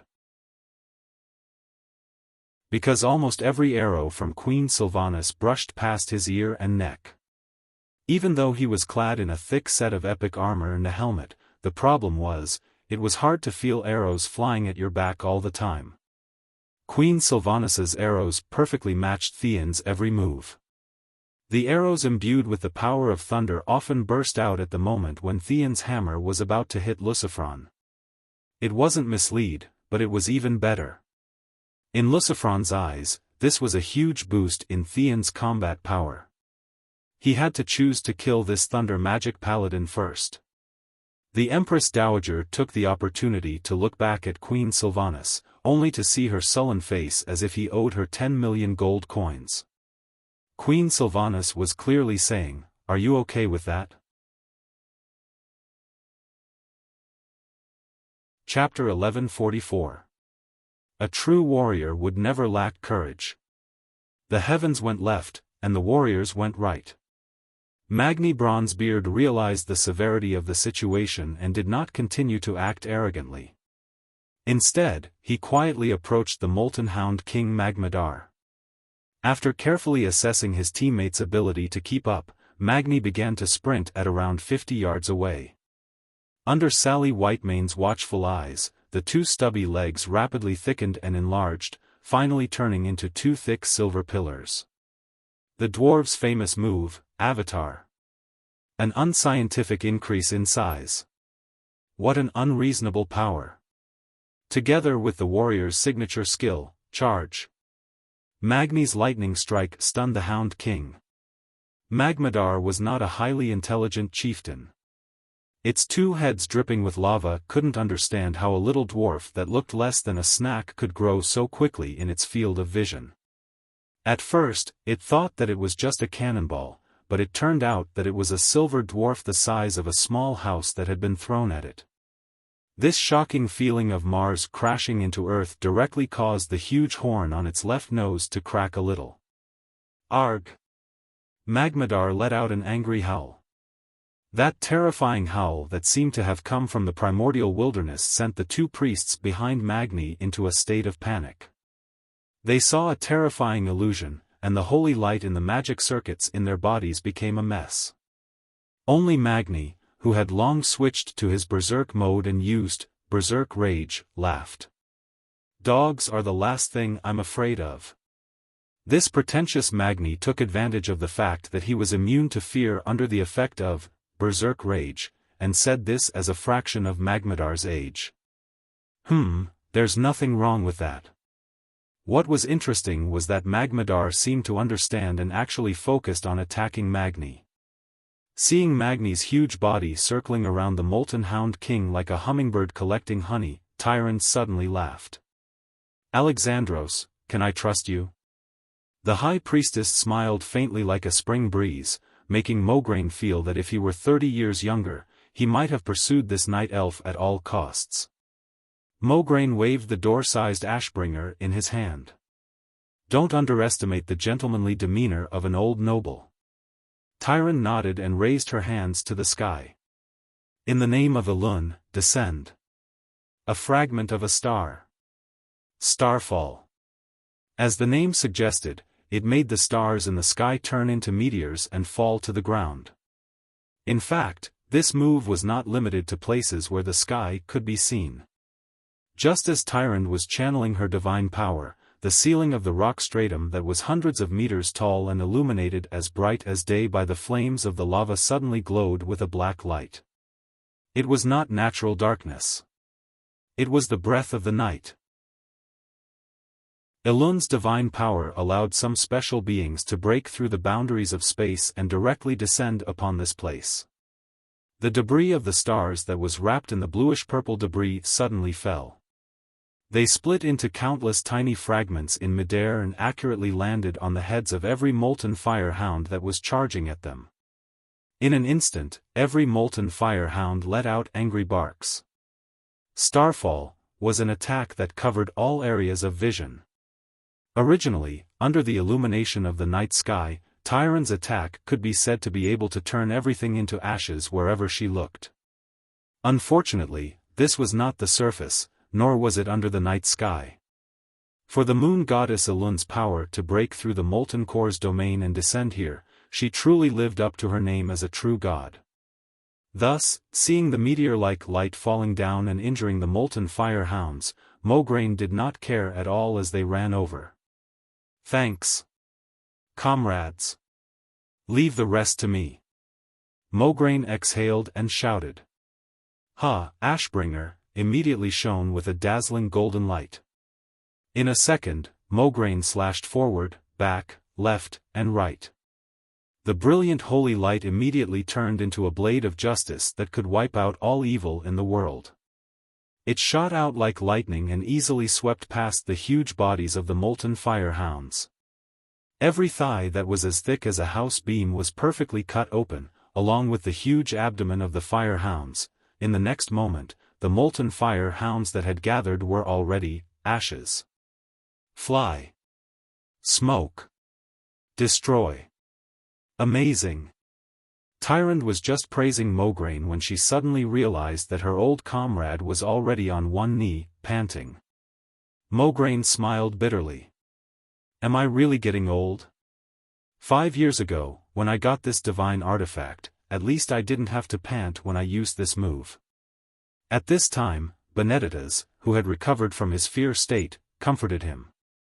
No. It's the environment of the molten core that suppresses all power other than fire too much. Damn it. We have to hurry up. Although Duque is strong, he can't last too long alone. On the first boss side, everyone was also attacking Xiaofan with all their might. However, Xiaofan's curse kept the mages busy. This directly interfered with the mages' attack output. They suddenly understood why Duque had always emphasized the metamagic specialty, multicasting. Ronan and Jaina, who had studied under Duque, were the best in this aspect. They could basically guarantee that they could dispel the curse of their teammates while maintaining their own attacks. Dispelling a curse in the real world was not as easy as in the game. The effect of the curse was equally terrifying. Xiaofan's curse, which increased the mana, rage, and energy consumption of the heroes, was the most annoying. But the most terrifying was the curse, Doomsday's Descent. This kind of powerful shadow curse was obviously even more frightening. Not only did it only take 8 seconds for it to take effect, but the increasing fear and palpitations as time passed seriously disturbed the minds of everyone who was affected. This kind of curse was not easy to deal with. It was almost like a tree sprouting on someone's body, directly drilling into the depths of the person's soul. The more they did not deal with it in time, the longer it would take to dispel the curse. Jaina Goldsword was just a little slower, and the curse on Valera's body immediately broke out. The miserable Valera fell to the ground with serious injuries on the spot, and was quickly dragged to the back by Vanessa. They all wanted to end this battle as soon as possible, but it was often more haste less speed. Sensing the arrival of his comrades, Xiaofan unexpectedly began to take a defensive position. He was stalling for time. Damn it! Queen Sylvanas was furious. Don't get excited. We have to believe in Duque. He definitely predicted our delay. Aurelia comforted her sister. At the same time, near the cave they came from, Duque let out a bitter laugh. This is really a grand welcome ceremony. Chapter 1145. Looking at the scene in front of him, how could Duque not laugh bitterly? A strengthened Inferno imp was just the appetizer. There were also 7 or 8 stone golems whose bodies were inverted triangles. Their lower bodies were a few stones that could float in midair, and they could run very fast, lava surgers. The core was the Flame King, with the same inverted triangular body. This kind of monster was the most disgusting. If left alone, it would give birth to children. 1 would give birth to 2, 2 would give birth to 4, 4 would give birth to an endless number of smaller fire elementals, piling up on you until you died. Behind them was the 3rd boss of the Molten Core, the fire demon leader, Gehennas, who also had 2 underlings. Compared to the first boss, Xiaofan, this guy's skin was completely different in color. The rest of his body looked exactly the same to a human's eyes. He had a relatively thin body, a long snake-like tail, an inverted triangular upper body like a male naga, and sharp black spikes that covered his arms and back in a fan shape. This was not what made Duque feel like he was in a dog's stomach. System notification, unknown vibration detected. Epicenter is 12.5 kilometers away from host. Depth is -3 meters. Speculation is that it is a group of large Earth elemental creatures. According to host's memory, the possibility of the other party being the fourth boss of the molten core, Gar, and his 8 oath-sworn underlings is 92%. The other party will arrive in front of the host in 30 minutes, 42.87 seconds. Duque's previous prediction was probably correct. Majordomo had directly piled the first 8 bosses of the molten core over. This was to prevent Duque and the others from having the time to catch their breath. The fire and earth elementals that used fire and earth as their source of power were naturally not afraid of a war of attrition. The Alliance's heroes were different. They were all mortals. They would tire, get injured, and die. In other words, if they could not deal with the previous enemies before the new leader arrived, they would be dragged into a vicious cycle. They would have to face more bosses at the same time. They would have to struggle to survive in the face of more terrifying and more complicated hostile skills. Soon, the weakest or the one who made a mistake would be the first to fall, and the whole team would collapse. Damn it. Looks like I'll have to risk my life. While mocking himself, Duque covered his face with the hood of his robe and went forward. He walked at a leisurely pace, but at every step he took 2 more people appeared beside him. Mirror reality. After such a long period of training, Duque was no longer the rookie mage he was during the first battle of the Dark Portal. As long as he had seen someone with his own eyes, the illusion he created through the system would be so realistic that even the mother of the person being mirrored would not be able to tell the difference. Every hair on the face, the distribution of blood vessels in every inch of the subcutaneous tissue, and the wrinkles on the skin when the muscles on the face moved. Apart from that, there was also the power contained within the mirror image. Therefore, when Duque summoned the mirror images, the fire and earth elemental creatures didn't even doubt their authenticity. Only existences outside of the molten core would know that the people beside Duque could not possibly be Duque's own people. Because those figures were impressively Rasfrost Whisper, Reggie Winterfrost, Kel, Thuzad, various Dreadlords, Abyss Lords, and the Death Knight version of Arthas. Duque actually shamelessly copied the entire Scourge army and the Burning Legion's leader into mirror images and threw them out. Although the size was a little off, the leaders of the Molten Core were all otakus who had not gone out for tens of thousands of years. Would they know that the Scourge army and the Alliance were not on the same side? Stop joking.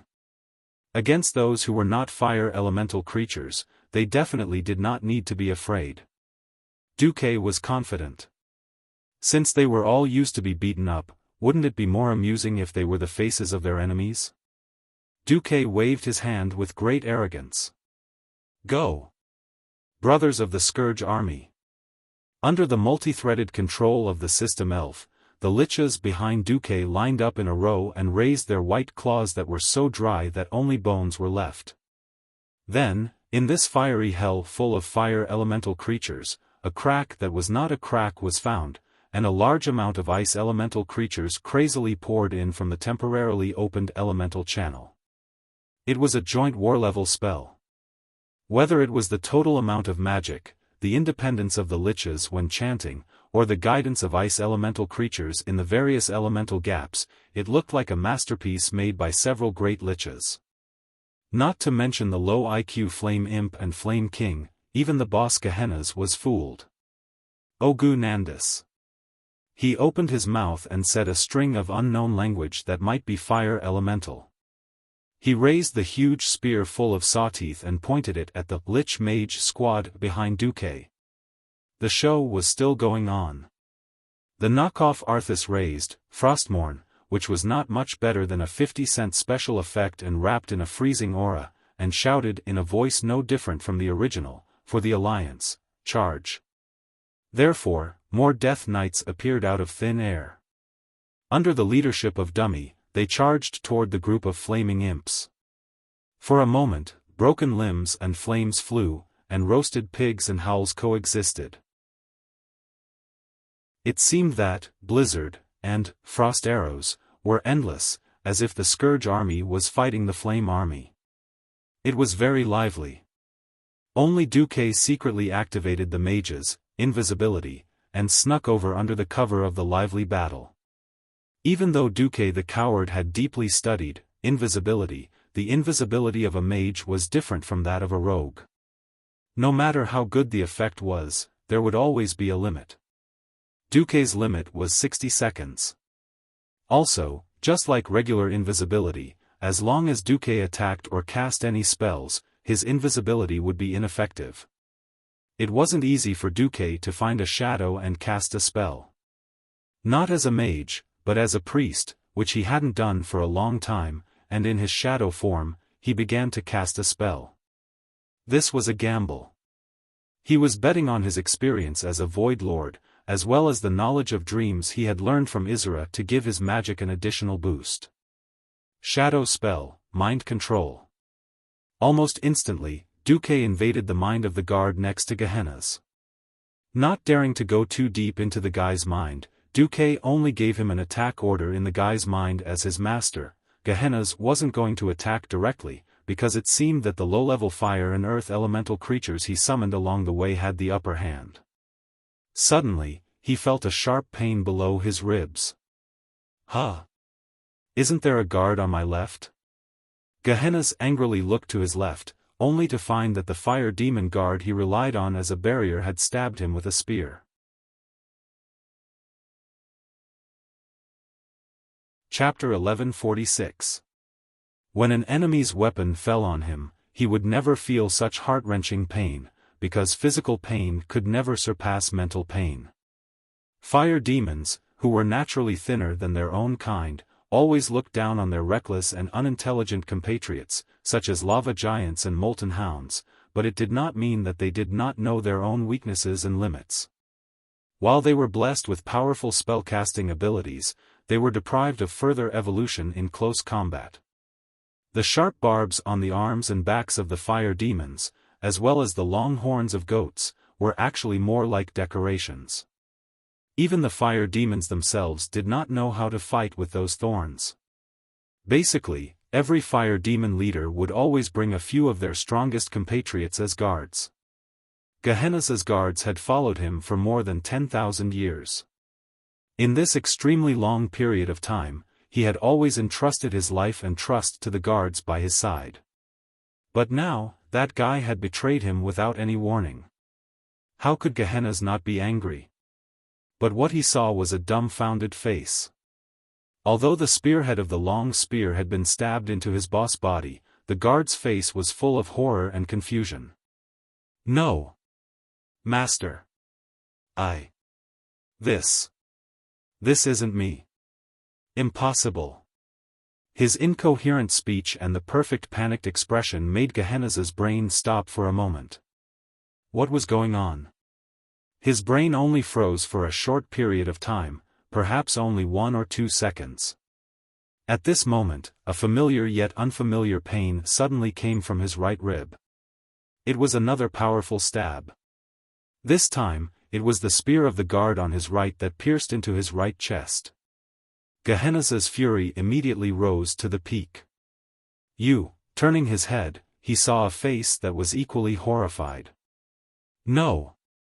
Master, The guard on the right even dropped the spear in his hand in extreme panic. Just as Gehenna's rage was about to erupt, the guard on the left exerted an astonishing strength with both hands. With a violent pull, the spearhead that had penetrated deep into Gehenna's body tore open his lungs. When Gehenna's looked to the left again, he saw another dumbfounded face. This time, the guard on the right grabbed the spear again and stabbed it deeper into Gehenna's body. Liar. Traitor. Both of you are. Ignoring his guard's explanation, Gehenna's had nowhere to vent his anger, so he had to find a place to vent it. In his rage, he no longer cared whether this was a trap or not. He only knew that the person who hurt him must receive retribution. One claw grabbed a guard's head. Even though his claw still remembered the contours of each guard's face and the 10,000 years of relying on each other were still vivid in his mind, Gehennas could not afford to gamble, or perhaps he did not dare to. He chose the safest method, and that was to kill his 2 guards. Regardless of whether they really betrayed him or were used by the enemy, they were his greatest threat and weakness. Die. The tip of each of the sharp claws that were tightly gripping the heads of the 2 guards suddenly burst into a ball of scarlet flames. The flames that could incinerate everything penetrated straight into their heads. There was confusion, bewilderment, hesitation, and fear, but in the end, the 2 guards did not resist much. They only spread their arms in vain, like zombies instinctively thirsting for fresh flesh and blood. At this moment, Duque made his move. Duque, who had switched to his wizard form, pounced on Gehennas while he was killing the guards. He raised his hands high above his head and crossed his fingers into a fist, and a cold and domineering aura burst forth. Gehenna's hideous and distorted scarlet face revealed a cruel and angry expression. Despicable. I'm waiting for you. He opened his mouth, and a light cannon that was not a dragon's breath but even more powerful shot at Duque. Whoosh! It was a shocking blow that made the already bright lava world even more dazzling. The thick and solid rock stratum was directly pierced through, and a large number of rocks exploded. When they came into contact with the aftershock of the light cannon in mid-air, they turned into powder and fell down. As the direction of the light cannon's attack was directed at Xiaofan, every hero who was fighting could clearly see the scarlet light cannon pass through the top of the cave behind them. Duque? Kalia cried out involuntarily. No. This is a good thing. Aurelia, who knew Duque better, comforted Kalia. He forced the enemy leader to use his ultimate move so quickly. This proves that Duque has the upper hand. In Aurelia's mind, she could not help but recall the figure of the unkillable little wizard from 20 years ago. Suddenly, a sense of peace and sweetness filled her heart. Kalia, who still lacked combat experience, looked at the battered and exhausted Xiaofan and asked, "Then are we safe?" "The battle is not over yet. Sister Kalia." Wuxia smiled bitterly. "Remember to conserve the power of the holy light," Aurelia added. Kalia said, "Sorry," in a low voice, and then refocused her attention on the battle. Did Gehennas' flame cannon kill Duque? How is that possible? Putting aside the fact that Duque was a man with an infinite number of lives, if Duque, who had been around for 21 years and had countless combat experience, was still hit, then he could find a bucket of tofu to drown himself in. The one that was hit must have been the mirror clone that he had poured some of his magic power into. The real Duque had already flashed behind Gehennas' neck, holding a staff in his left hand and a sword in his right. Ha ha ha. Eat my tofu. In the beginning, it was very shameful for Duque to hold this slender divine sword. It felt like a public execution of some kind of shameful play. Humans. They were indeed terrifying creatures, because things like moral integrity were something that one got used to. Now, Duque could already wield, Gandalf, the legendary sword of the white-robed sword saint, without any psychological burden. The slender divine sword plunged into Gehennas' neck in one breath, and a holy radiance that was more dazzling than lava instantly pierced through this fire demon leader's neck. The golden radiance cut through Gehennas' neck effortlessly, as smooth as the name of the sword, a sword that cut through tofu. Ah! Gehennas wanted to dodge, but the residual power of the ultimate skill had yet to dissipate, and he could not move at all. Otherwise, the magic circuit in his body would collapse on the spot, and the consequence would be death. At this moment, even Gehennas himself was in despair. At this moment, Duque suddenly discovered 2 crimson warning notifications. Warning. You have been hit by the living bomb of the leader of the molten core, Baron Geddon. Warning. You have been hit by the mana burn of the leader of the molten core, Baron Geddon. Chapter 1147.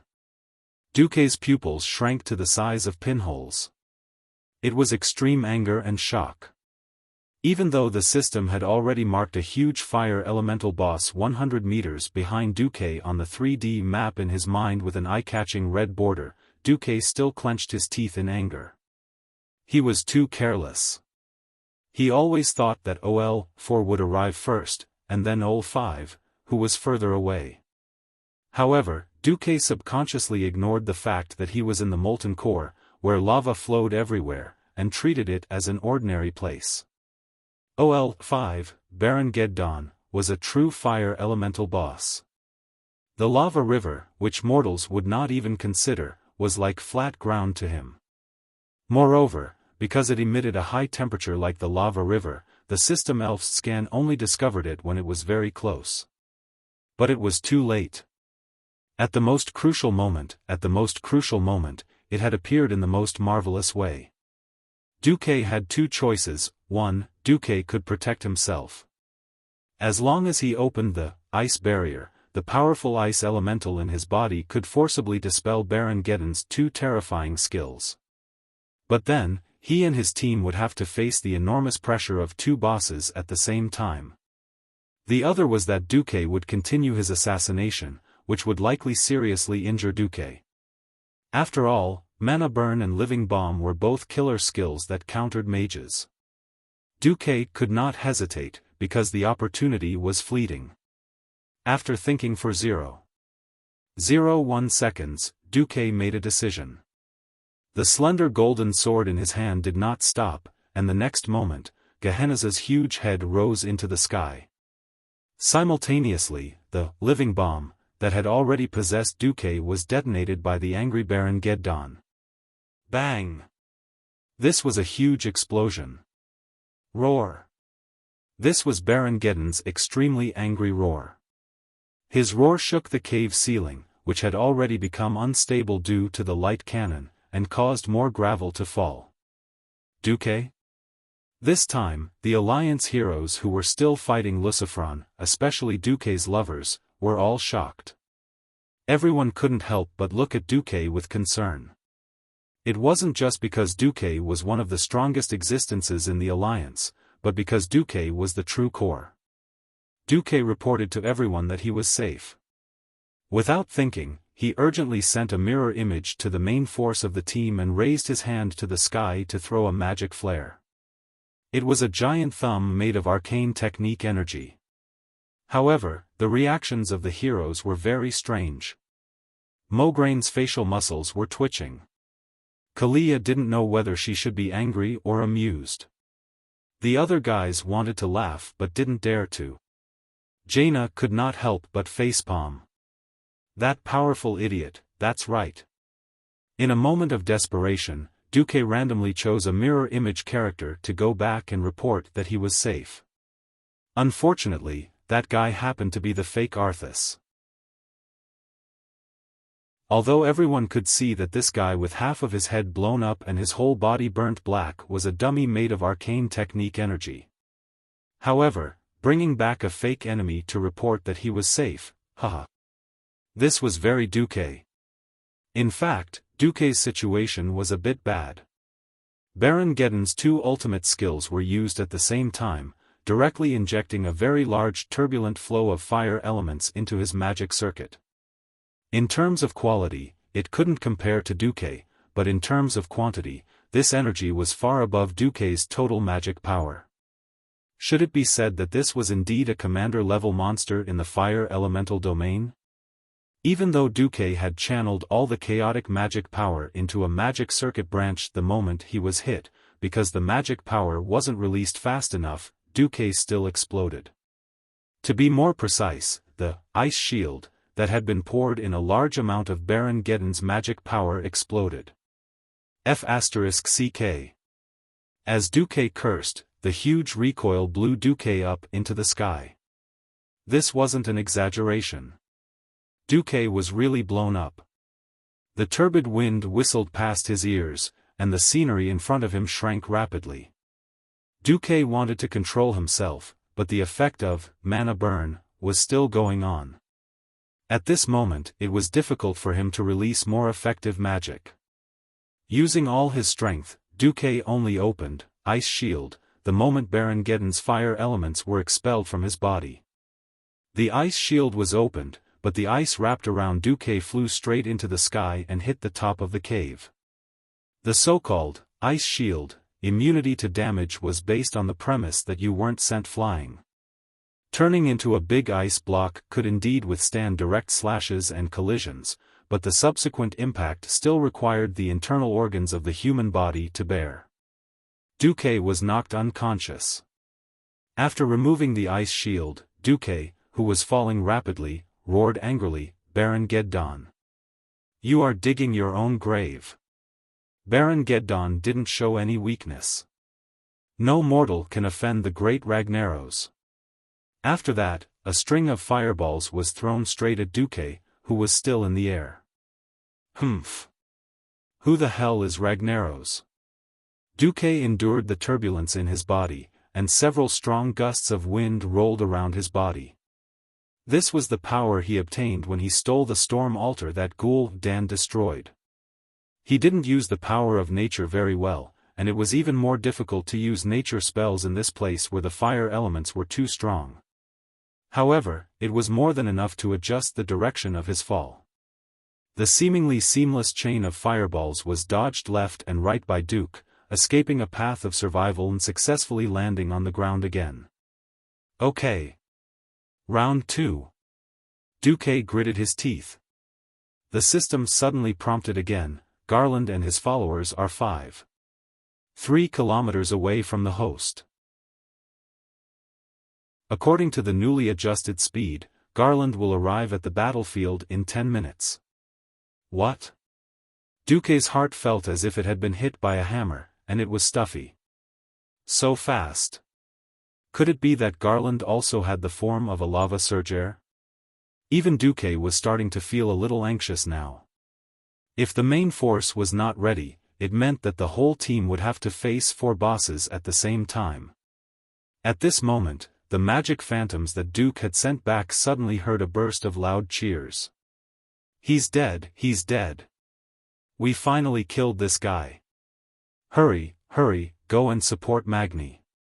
Being attacked from both sides was definitely a taboo for a soldier. Everyone knew very well what kind of pressure Duque was under. Because they knew, they cherished every minute and every second that they fought. For a moment, Jaina really wanted to rush over and see what was happening to Duque. Among Duque's women, she and Alusia could use high-speed continuous flash to go over and take a look as fast as possible. But in the end, the 2 female magicians suppressed the uneasiness in their hearts and resolutely gave up on looking back. They were afraid that if they looked for even a second, they would lose the courage to continue fighting.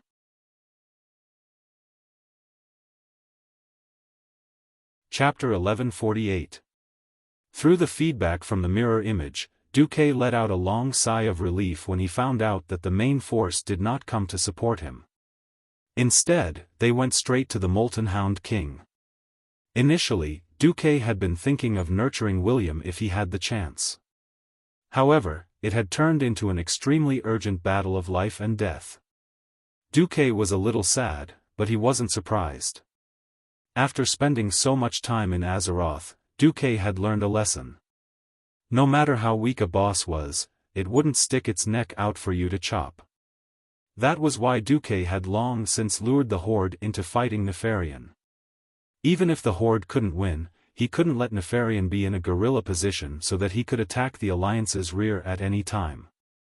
Now, it seemed that he had made the right move. If the Alliance wanted to grasp the pulse of fate, they would need to kill at least half of the 10 leaders of the Molten Core. Now that Boss 1 and Boss 3 had been defeated, as long as Duque could drag it out long enough, Boss 2's Dog King Magmadar wouldn't be a problem.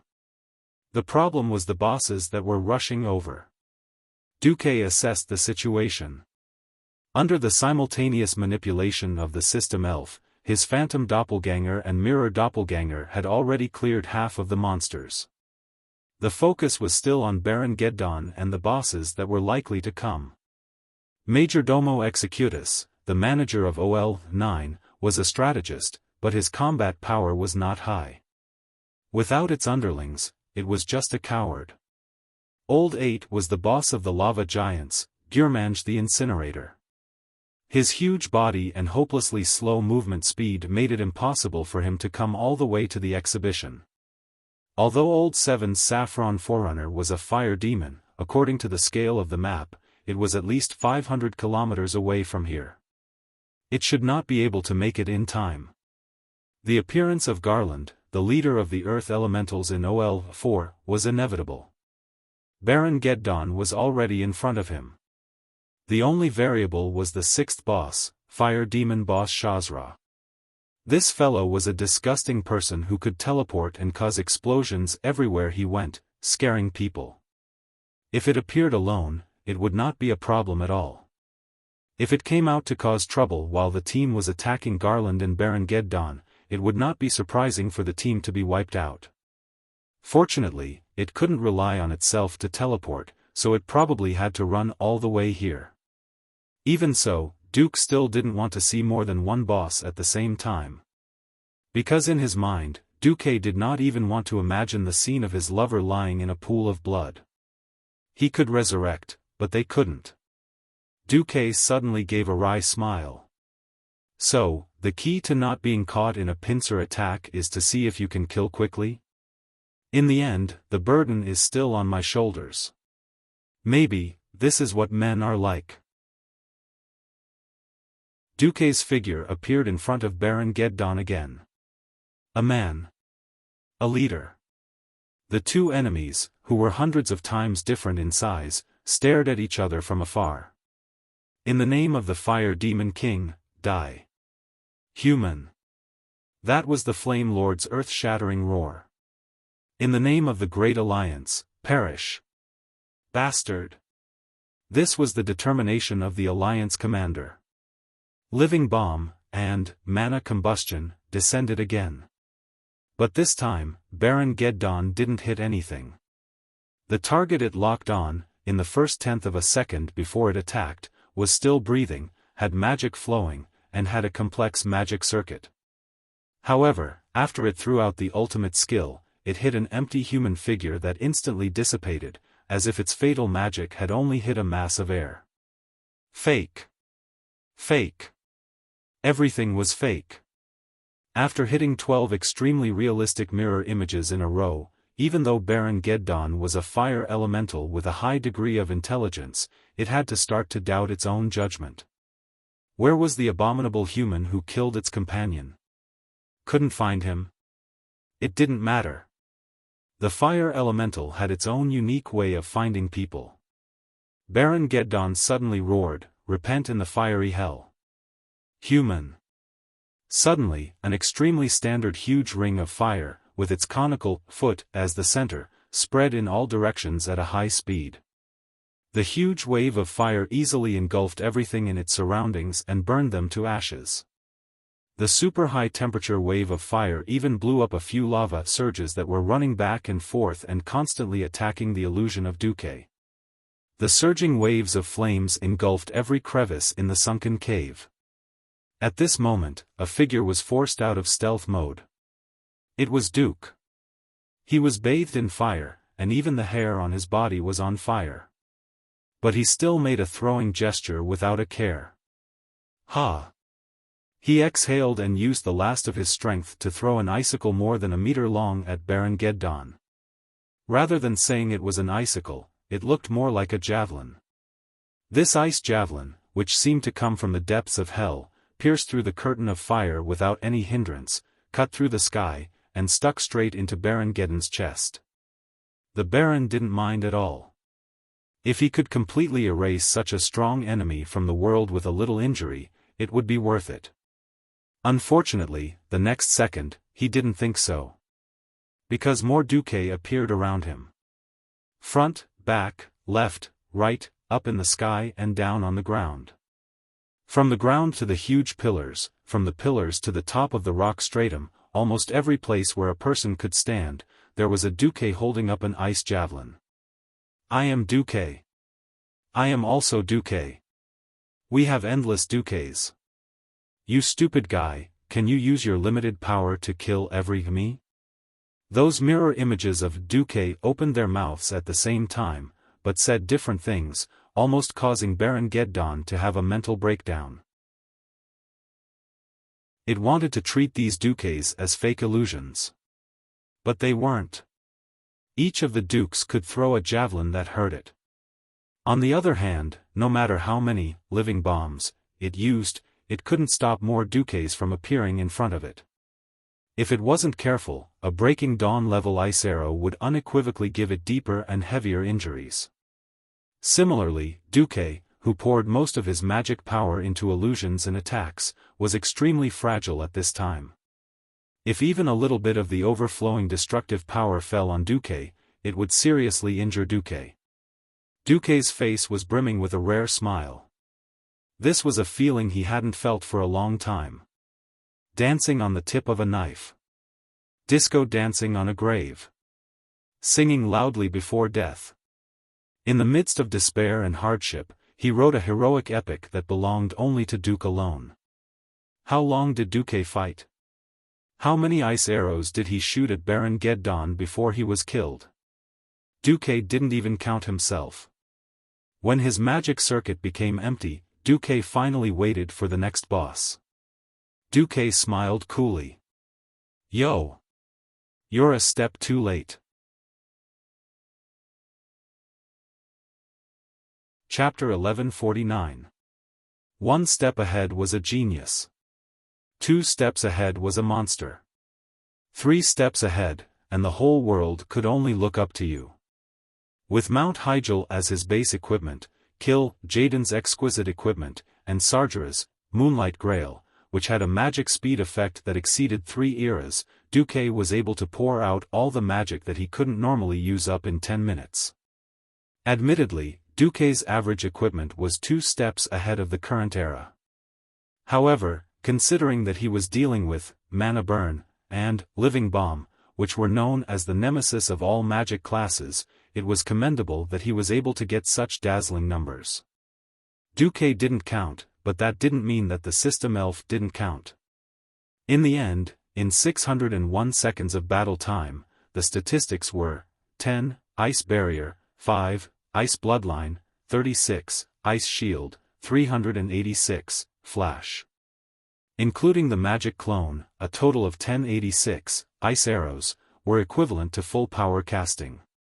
The damage caused was 10 times that of Baron Geddon's own vitality. Right. That's right. 10 times. Duque discovered this problem as soon as he started attacking. In a special area full of flames and lava like the molten core, the purest fire elemental leader could recover its vitality by absorbing the fire elements in the surrounding air and even in the lava.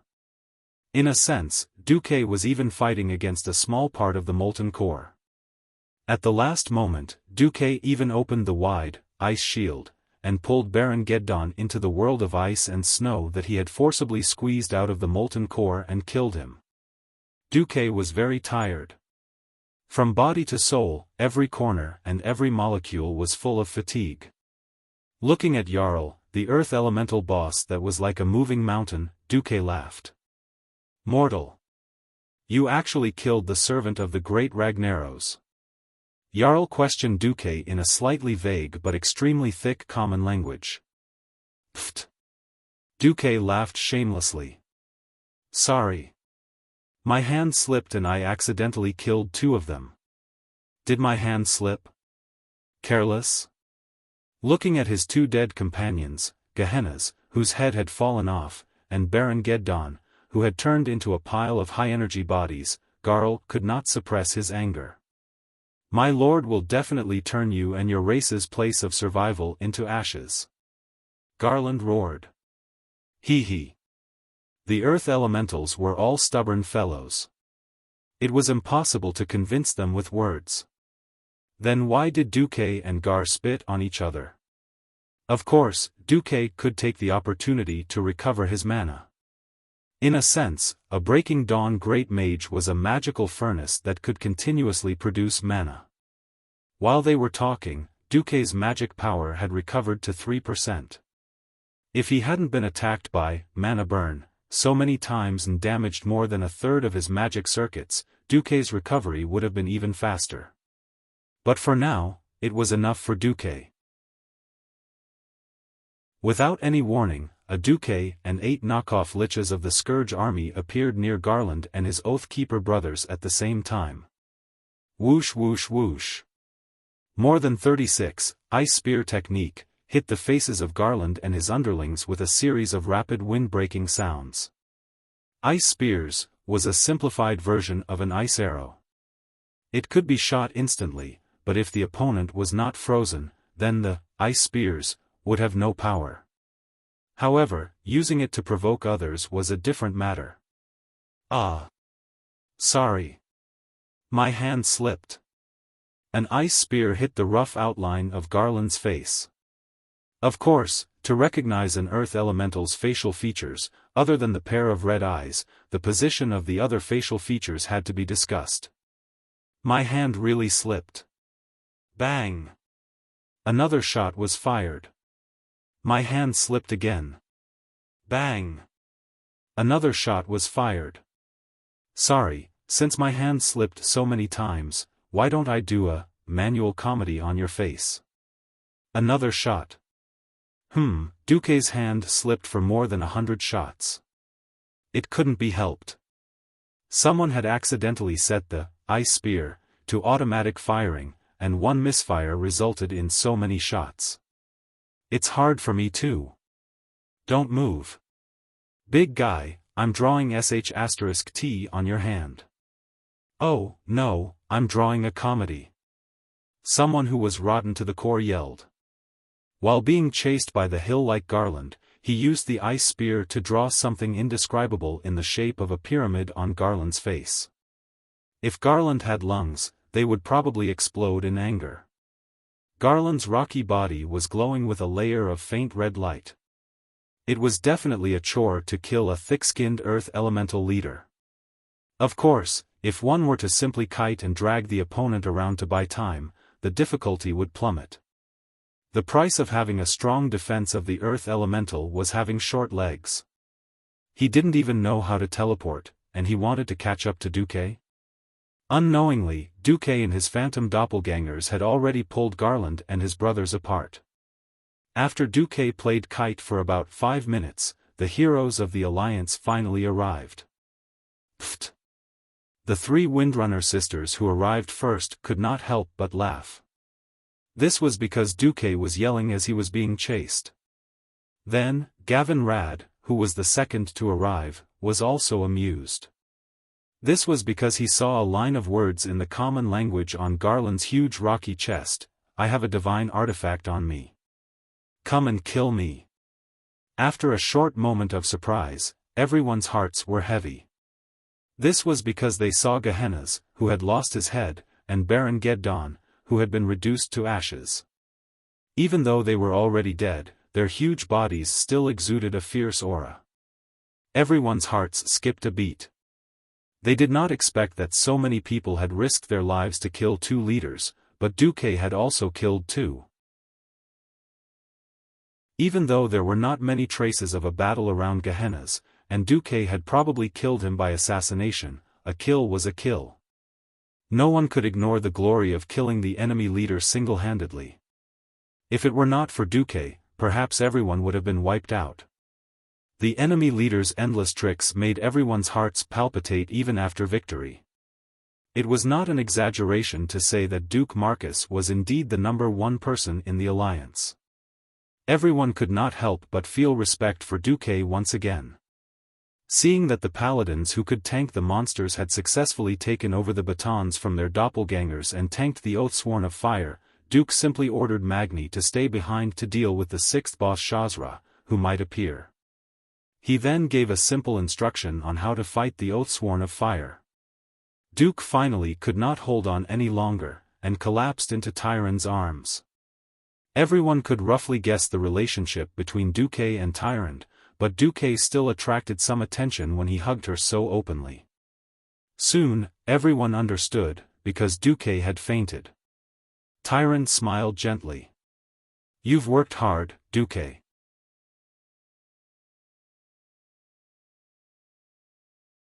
Chapter 1150. Duque had a good dream.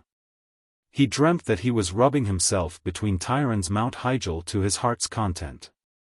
Then, in a daze, Duque felt a sense of comfort, but also pain. In this conflicted state, Duque woke up. The first thing he saw was Tyron's smooth, and fair thighs. Having a lap pillow was indeed one of life's greatest benefits. Then, Duque saw a scene that made him break down. Tyron noticed that Duque had woken up and retracted her left hand at lightning speed. Duque had an awkward expression. "Tyron, what are you doing?" "No, I." Tyron stammered for a few seconds before finally admitting her guilt. She looked like a child who had done something wrong. Don't you always use your Duke Excalibur to make people hover between life and death? No matter how I say no, no matter how I beg for mercy, you won't let me go. It's rare to see such a cute sword today. I'm thinking if I can make your sword longer and tie a slipknot or something. If possible, I'd even like to try tying a bow. Tie, a slipknot? What kind of bloody bow is this? Uncle can tolerate this, but Aunt can't. Duque turned into the most ferocious wolf and wanted to pounce on Tyron on the spot. Just as Duque was about to make his move, Tyron's eyes flickered. Her pure face and slightly mischievous expression merged together perfectly. She smiled and said, "Duque, although I don't mind, but," Duque was not afraid of anything except but.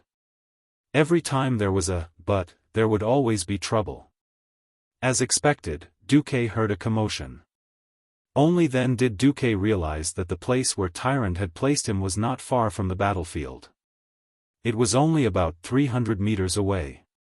The heroes of the Alliance dragged Garland's underlings, the Flame Oath men, out of the cave and dealt with them one by one. Then, they killed Garland before Old Six Shazra arrived. Following that, the experts of the Alliance figured out Shazra's fighting style and patterns without anyone teaching them. The clamor just now was the cheers of this group of people celebrating their victory. Ha ha ha. Who else? Ragnaros, how many followers do you have?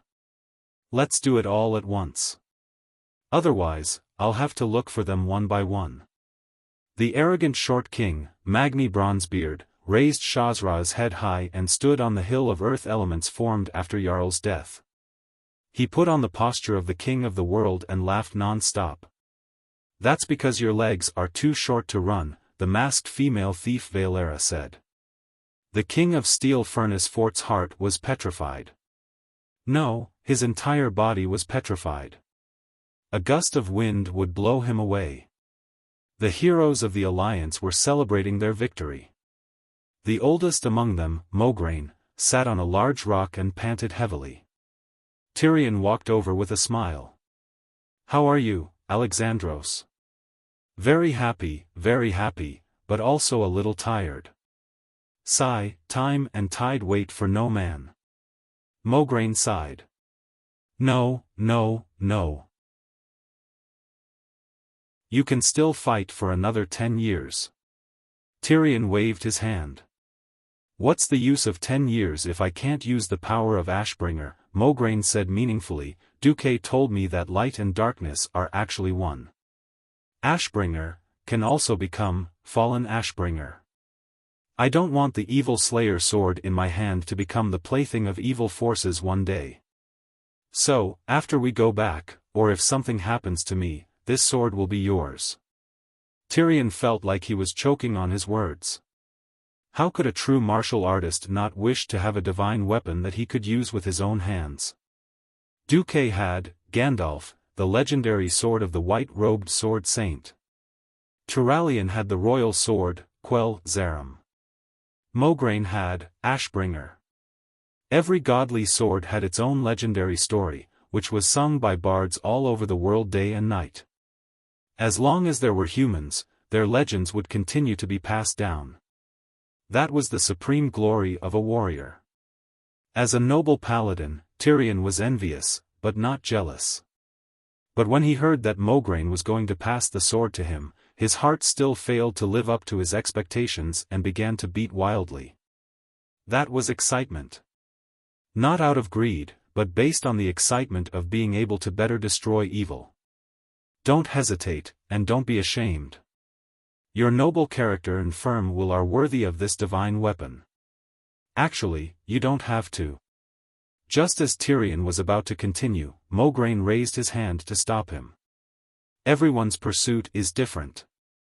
Everyone has heard Duque's hint, but I feel that instead of pursuing a false eternity, it is better to live a wonderful life. I have enjoyed wealth, bathed in the glory of Lordaeron, fought against the deepest evil, and upheld the glory of Her Majesty the Queen. My only regret is that I could not raise my son to be the best paladin, but I have no more regrets. Tyrion was silent, listening to Mograine's almost monologue. I believe that the existence of paladins should eulogize and uphold all that is good in the world. We do not demand perfection, but we must first do our best and set an example for the world. So as a human, birth, aging, sickness, and death are inevitable processes. I do not intend to go against the laws of nature. And the noble and pure holy light must also receive a better inheritance. With that, Mograine held the long hilt of Ashbringer with one hand and handed the second half of the hilt to Tyrion. Almost as soon as Tyrion touched Ashbringer, the sword bloomed with a dazzling golden light. That was proof that the divine sword recognized Tyrion as its next master. Everyone looked back, stunned, but also gratified. Yes. Birth, aging, sickness, and death. The rise and fall of fate. That was life. At some point, everyone started applauding. At the same time, before Duque had time to warm up with his woman, someone came to find him. Boss Duque, did you see something like this on the Fire Elemental Leader? The three Windrunner sisters, who were the fastest on this side, rushed to Duke's side. On the other side, Gavin Rad arrived. In his hand was something that looked like half a skull of some creature. The wind and thunder aura lingering on it told everyone that it was no ordinary epic equipment. Duque reluctantly withdrew his claws from Tyron's butt and coughed. Damn you. Why do you want this sword?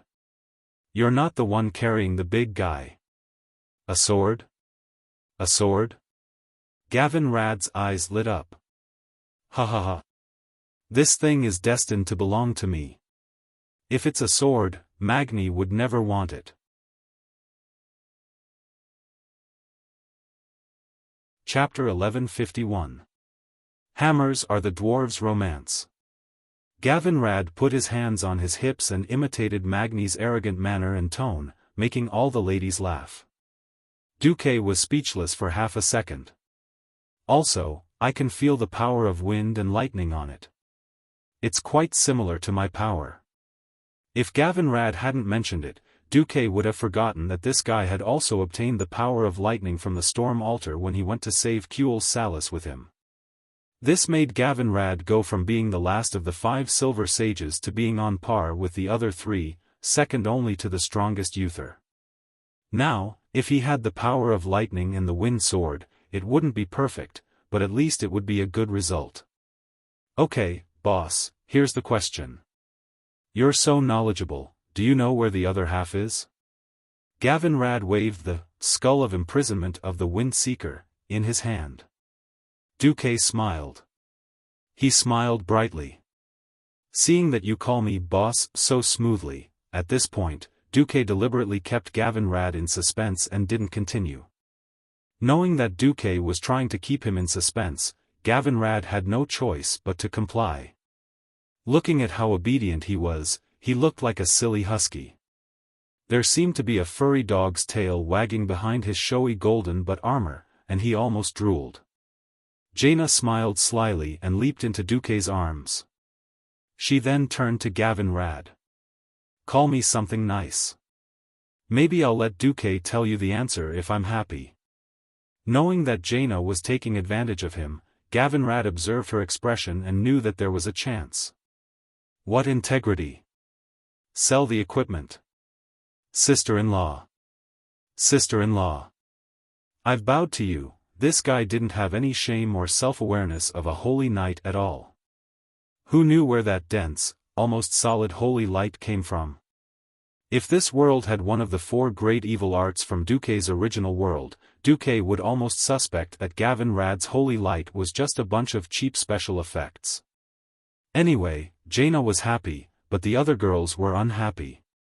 As long as one was thick-skinned enough, they would run up and accept Gavin Rad's sister-in-law. Looking at Gavin Rad, Duque could not help but recall the past. Unknowingly, ever since he became a paladin in Lordaeron during the first year of the Dark Portal, Gavin Rad had been with him for almost 20 years. Gavin Rad, who should have died after Arthas killed his father, and even before Uther, was still alive and kicking. Now that he had broken free from the shackles of fate, it would not be a problem for him to fight for another 10 or 20 years. In the past 20 years, Gavin Rad had been with him. He had been a guard, an errand boy. Be it standing guard at the door or being trapped in the void, he had never complained. Duque suddenly sighed with emotion. Ah, time. Loyalty. He deserved to be rewarded. Duque patted Gavin Rad's shoulder and laughed. All right. Since you called me boss for 20 years, here's the answer you wanted. With that, Duque stuffed the other half of the skull of imprisonment of the Windchaser into Gavin Rad's hand. That's right. Perhaps in the game, the drop rate of the items on the left and right sides of this artifact was only about 3%. Back in the game, Duque's buddies could not find the other half even after farming for 6 years. For example, a poor player called Recruit. For example, Recruit. Recruit, alright, the important idiot had to laugh at him 3 times. Who told you to always make me work for you? In the real world of Azeroth, it seemed that the 2 core items of the Windchaser would definitely drop. When Gavin Rad put the 2 skulls together, a wave of spiritual power was emitted from the skulls, guiding Gavin Rad. This is... Jaina was shocked. Duque pressed down on Jaina's slender fingers. Don't worry, it's a good thing. Gavin Rad suddenly looked up. There's a voice telling me to go to Silithus. Is it really there? Duque sighed. In a sense, the real version of Azeroth was surprisingly similar to the game. Kalia leaned over and blinked. Duque, what's the story behind this sword? Duque looked at the girl's curious expressions and asked symbolically, do you want to hear it? Yes. They said in unison. That's a story from 25,000 years ago. Prince Thunderin was the son of the Windchaser, Al-Akir. He was the lord of the wind element, the master of the fury of thunder. He was born on a night of typhoons, a prince like the wind, hence his name, the Windchaser. In ancient times, the creation titans of the pantheon visited Azeroth. The gods were worried about the evil habits of the ancient gods. This was because the ancient gods slaughtered all intelligent creatures under their command and carried out crazy sacrifices. Thus, the Titans sent out troops to fight against the elemental creatures and their evil master. The primordial gods' army was led by the strongest elemental leaders, Ragnaros the Balrog, Therazane the Stone Mother, Al-Akir the Windwielder and Neptulin the Tide Hunter. The Titan army was led by Sargeras, the Titan warrior who had not fallen yet. The relationship between the elements and the ancient gods was more of a mutual benefit. In return for summoning them into the physical world, the elements were willing to fight against the titans who came to change the world with the ancient gods. The elements were not united either.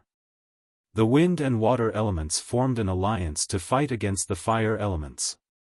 2 years before the War of the Dominators, Prince Thunderin defeated Ragnaros.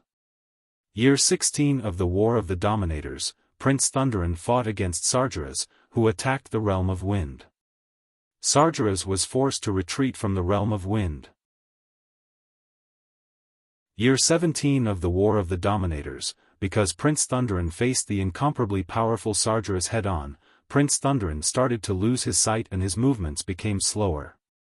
Prince Thunderin loved the daughter of the wind leader Adulin, the wind-kissing elf Asher. However, Prince Thunderin knew that he would soon lose his sight, and Asher hoped that Thunderin could leave the war with her.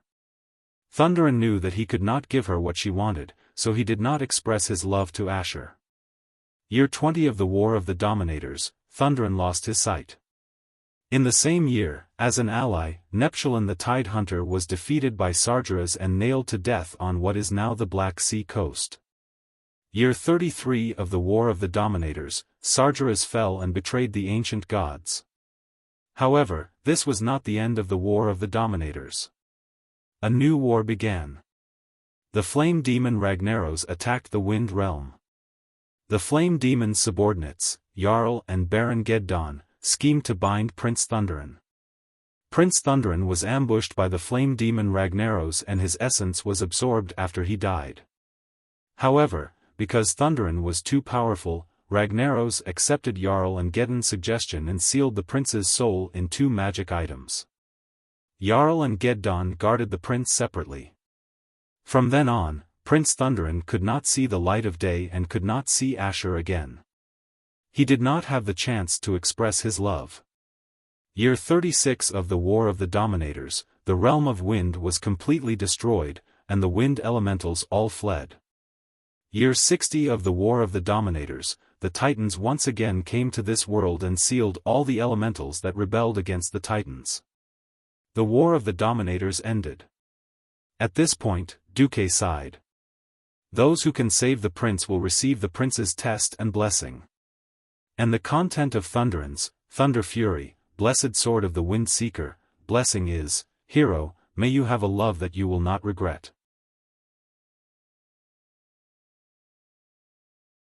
Chapter 1152. Sob sob sob. Women were more emotional. When they heard that the Wind Prince Thunderin had not been able to see his lover for 25,000 years, Duque's lovers all felt emotional. This was especially so for Tyrant. She knew too well the loneliness of waiting alone for such a long time with so little hope that it was almost negligible. Unknowingly, Tyrant had tightened her grip on Duque's other arm. Sob sob sob. It was rare that Gavin Rad, a noble paladin who was always smiling, actually had red eyes. Yes, I understand. For love that I will never regret. It's time for me to bring Emily home. It's my fault, I shouldn't have made her wait for me for so long. Gavin Rad brushed away the hair on his forehead that was wet from the intense battle, then turned around, leaving Duque and the girls with a glorious view of his back. As they watched him stride away, almost everyone had the same thought.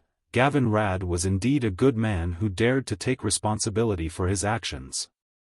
It seemed like the world was about to put on a good show of lovers getting together.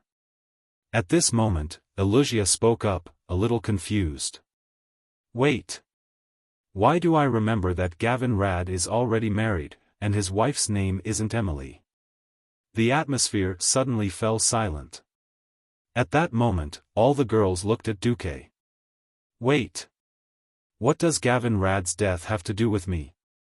Guilty, Duque quickly typed with both hands to prove his innocence. Oh, no, he raised both hands to prove his innocence. Humph. It's all your fault for teaching Gavin Rad the wrong way. Queen Sylvie directly sentenced Duque to death. Duque felt wronged. He did not expect that giving the wind sword would cause him to be implicated. Could it be that he had to risk the wrath of all the warriors, thieves, and paladins in the world just to steal this divine sword? Just saying. Just saying. For a moment, Duque felt as if he could feel the resentful gazes of his companions who had only obtained half of the skull of imprisonment of the Wind Seeker. Sigh. He thought back to the time when he picked up Azenotha's warblade, that no one wanted. He would trade it to the thieves he met and enjoy the pleasure of being scolded, but the other party could not do anything to him. Sigh, I really am a mage of noble character and unquestionable integrity. Speaking of which, he had killed 6 of Ragnaros's subordinates in one go. Even with Lager's vast army, he would still feel the pinch. Duque wasn't too worried about the upcoming battle. Now, Duque could enjoy the pleasure of touching corpses to his heart's content. The first boss dropped Cenarian boots, and adding the drops from the minions, there were Cenarian brand helmet, gloves, belt, and bracers. In a single breath, he had armed Brol Bearskin, a poor worker. Duque said proudly, hee. Look at how red I am. None of the items I looted went to waste. Before he could finish, Jaina pinched his waist. Aren't you embarrassed? Do you dare to look Sister Kalia in the eye? Ah. Ha. The weather is so good today. There were no clouds in the sky. Nonsense. How could there be clouds on the ceiling of the cave? Duque looked left and right, but refused to look at Kalia, who was mainly equipped with excellent equipment. It couldn't be helped. When Lordaeron City fell, the Lordaeron royal treasury was also destroyed, and the better equipment was taken away by the liches. Even though Kalia was the queen, she couldn't find a set of epic equipment after she ascended the throne. After all, exquisite equipment wasn't easy to find. Kalia secretly tugged at Jaina's sleeve. Jaina, it doesn't matter to me. Don't blame Duque, after all, no one knows what spoils of war we can loot. Jaina said angrily, We all know that. But I just can't stand that scoundrel master. He clearly dropped nearly half a set of Demon's Heart, warlock equipment that no one wanted, and he's still pretending to be lucky. Kalia, let me tell you. Exquisite equipment can't be too much. At a critical moment, not only can it save your life, it can also save the lives of your comrades. Of course, the eye-catching top-grade equipment would make people anxious and want to call Yao Yao to report that there was a pretentious criminal committing murder here. Similarly, after enjoying the bonuses of high-tier epic-grade equipment or even divine equipment, it would be very uncomfortable to drop back to the original level. Originally, it would take 100 frost arrows to deplete the mana, but now, it would be useless after 80 shots. How could they get used to it? Duque also knew that his hands were black, and hurriedly swore that if he touched the corpse again, he would chop off his hands. He ran over and hugged Kalia when no one was looking, and blew hot air into her ear. Kalia, don't worry. After we defeat Ragnaros, we still have to go to Blackwing's nest to find trouble with Nefarian. When that time comes, we will have better equipment. Since the new year, there had been a rare opportunity to be alone. Her Majesty, the Queen of Lordaeron, was hugged by Duque's slender waist. Of course, she would listen to whatever Duque said. Well, as long as everyone is safe, I don't care about anything else. Sigh. That's the good thing about girls. Duque couldn't help but glance at Tyrant. He had really led the High Priest astray. After killing the 6 bosses, the situation suddenly opened up. The powerhouses of the Alliance had more important things to do. Master. Is that right? Vanessa stood in front of a 10-meter square flame rune, and raised the bottle in her hand that was emitting a blue glow. Yes. Pour it down. Duque nodded. What was in the bottle was no ordinary thing. It was the water essence of Duke Hydraxis, who had obtained the water elemental energy of Hydraxia. After killing the leader of the Molten Core, and then destroying the energy supporting the Molten Core, the Flame Rune would be able to shake Ragnaros' control over the Molten Core. That was not what Duque wanted. Duque, Ronin, and the other mages worked together to cast a spell, and built a larger three-dimensional magic circle around the Flame Rune. As the water essence fell down, the Flame Rune let out a squeak, similar to the sound of metal being quenched in a blacksmith's shop. In the next second, 2 Breaking Dawn mages and a group of Radiant Moon mages activated the magic circle, isolating all the energy coming from the Molten Core. On the flat ground, a cold wind suddenly swept up, causing the other powerhouses watching from afar to shiver. Suddenly, the shadow of a huge water elemental appeared on top of the destroyed flame rune. It was naturally Duke Hydraxis. Well done. Your Excellency Duke Marcus. You are more powerful than I thought. I thank you on behalf of the water elemental energy of Hydraxia. Duque smiled, and took a step forward.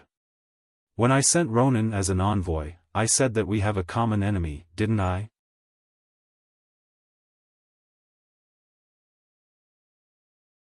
Chapter 1153. Once the water elemental Duke Hydarsis heard this, his dark blue eyes, which were formed by the condensation of high-purity water elements, immediately shone with a dazzling light. Yes. We have a common enemy. Then my previous proposal, Duke Hydarsis said in a decisive tone, we water elementals do not have as many twists and turns as you humans. You have fulfilled your promise as an ally, so we will naturally abide by the covenant. Then, Hydarsis raised his fingerless right hand that was like a sandbag. A huge fountain with a diameter of at least 20 meters and a height of 100 meters suddenly rose behind him. Then, elite water elemental warriors continuously poured in. They were taller and bullier than the average water elementals, and the strong elemental aura lingering around them could be easily felt even by non-spell-based professionals. They scattered in 4 directions in an organized manner, and then some of the weaker water elementals began to set up new magic arrays on the ground outside of Duque's magic array. Mograine came to the smiling Duque's side. You want to do something big? Yes. Very big, very big. The smile on Duque's face made Mograine feel an inexplicable sense of anticipation. That's right, before entering the Molten Core, Duque did say that he wanted to build a forward operating base inside. But it had been more than a month since they entered, and Duque did not mention this at all. In this place where there was only the seemingly eternal light of the lava, if not for Duque's extremely strange concept of time, probably no one else besides Tyrant, who believed in the moon goddess, would be able to figure out time. Yet, Duque's timing was shockingly accurate. Mograine and the others had almost forgotten about the forward operating base. Now, it seemed that they had to kill the opponent's leader and snatch the energy node of this underground space before they could open a base. 15 minutes later, when more than 2,000 water elementals had tossed around the surroundings, the powerhouses of the Alliance were pleasantly surprised to find that the surrounding environment within a radius of 3 kilometers had really changed. Even with Duque's wide domain ice barrier, to resist the dust and lower the temperature, the air was still a little bad. Because inside the shield, there was no way to avoid Duque's rich mana. Now that the surrounding water elementals had erected a huge water elemental shield, the air instantly became fresh and natural. Because the water element that Hydacia used was the most basic water element in nature, which was different from the water element that Duque transferred from the element's realm using his magic energy. That was not all. Duque and the others immediately opened a medium-sized teleportation gate. The first to be teleported over was an entire group of Dalajan mages. They immediately got to work and prepared an even bigger portal. Duque didn't do anything, Ronan was the one controlling the portal's magic formation. After fiddling with it for a long time, the portal was ready. A large number of dwarves and gnome craftsmen and mechanics drove a large number of strange machines through the portal.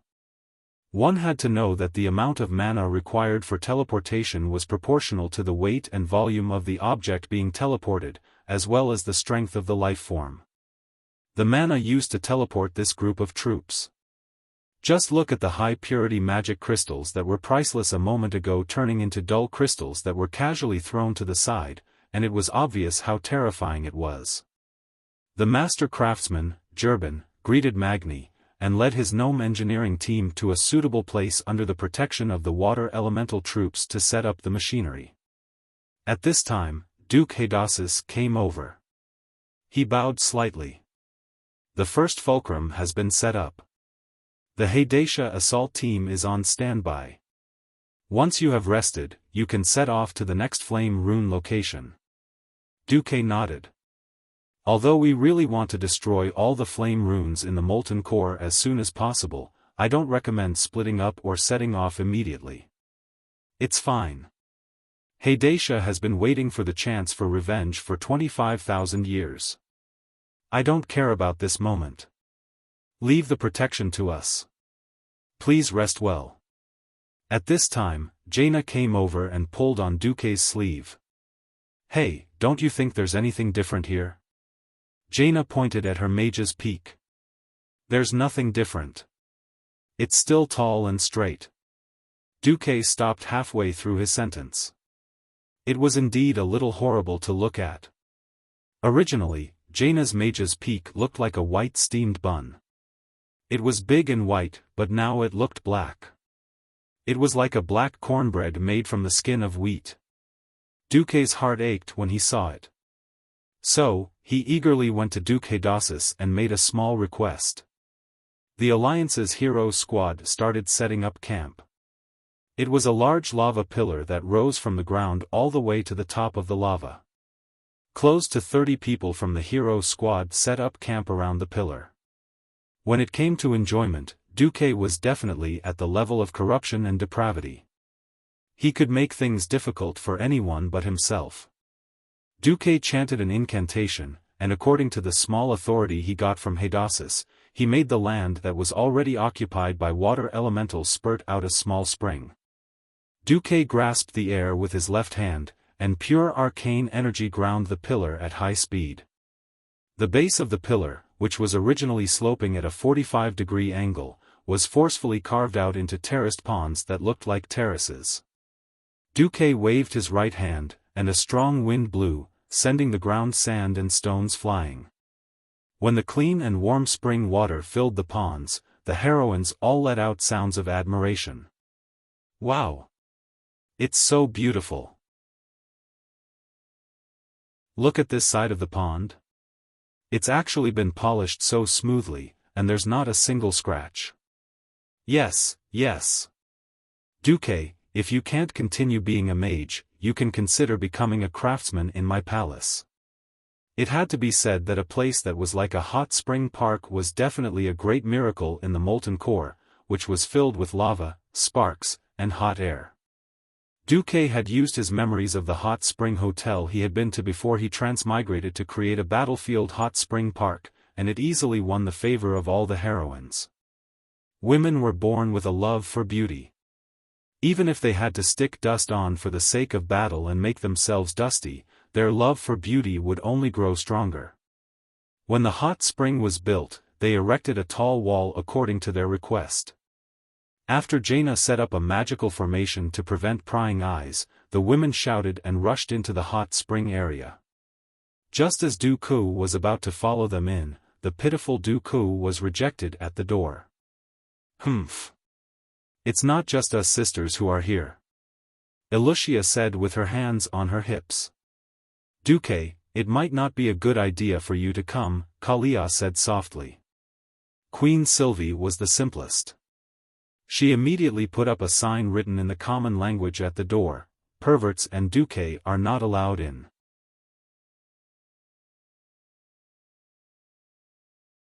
Chapter 1154.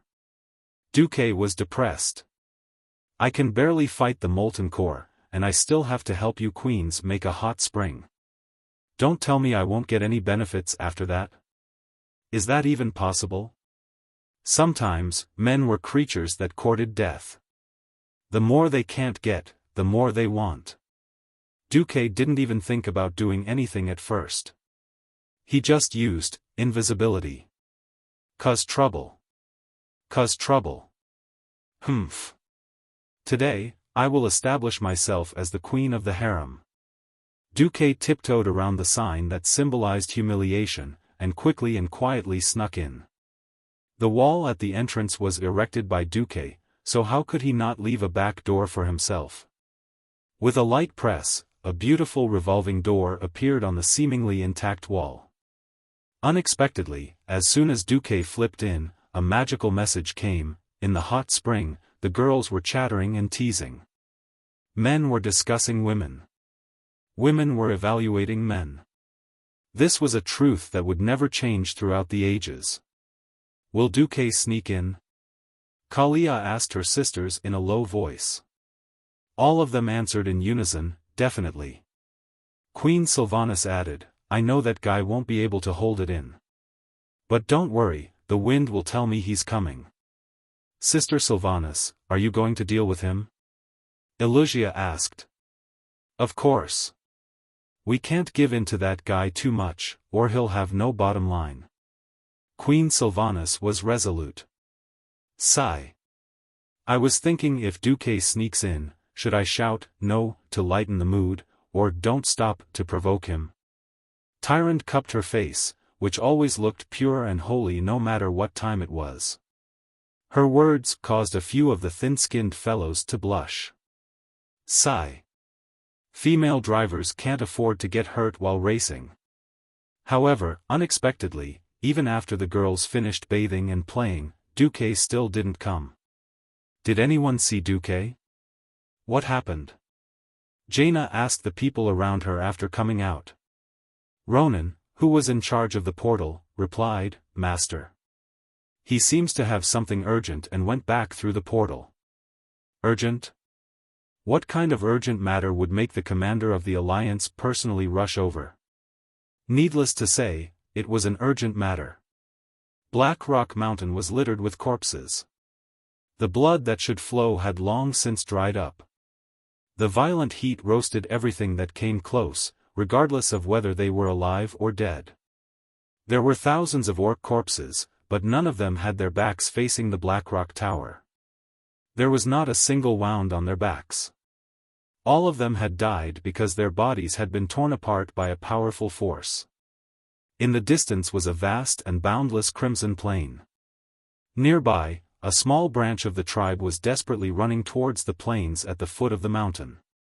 Their mounts, the Velociraptor, had long since died on the mountain, leaving only a few trolls carrying a few burly figures on the crudest stretchers. One of the orcs on the stretcher was clearly covered in wounds, but he was still shouting at the top of his lungs, "Put me down. Put me down. I'm going to fight it out with those bastards." "What are you going to do?" "You're courting death." "So be it. I've had enough. I've had enough. Woking. Leave me behind, let me complete the last glory of the orcs." Grom, who was wrapped like a dumpling on the stretcher, struggled with all his might. Was that a roar? Was it a cry? Was it a plea? Even Grom Hellscream himself was confused. Glory. Is it the tribe's glory to be wiped out in Blackwing's nest? Didn't your dead friend Orgrim try to retreat back then? Good. You orcs are brave enough. Then I, Woking, will be the coward who ran away. Let me tell you, Grom, even if I have to bear the consequences, I will protect you from the Black Dragon and send you back to Sar alive. No. Sar. No, I can't face Sar. 3,000 elites were wiped out. It's my fault.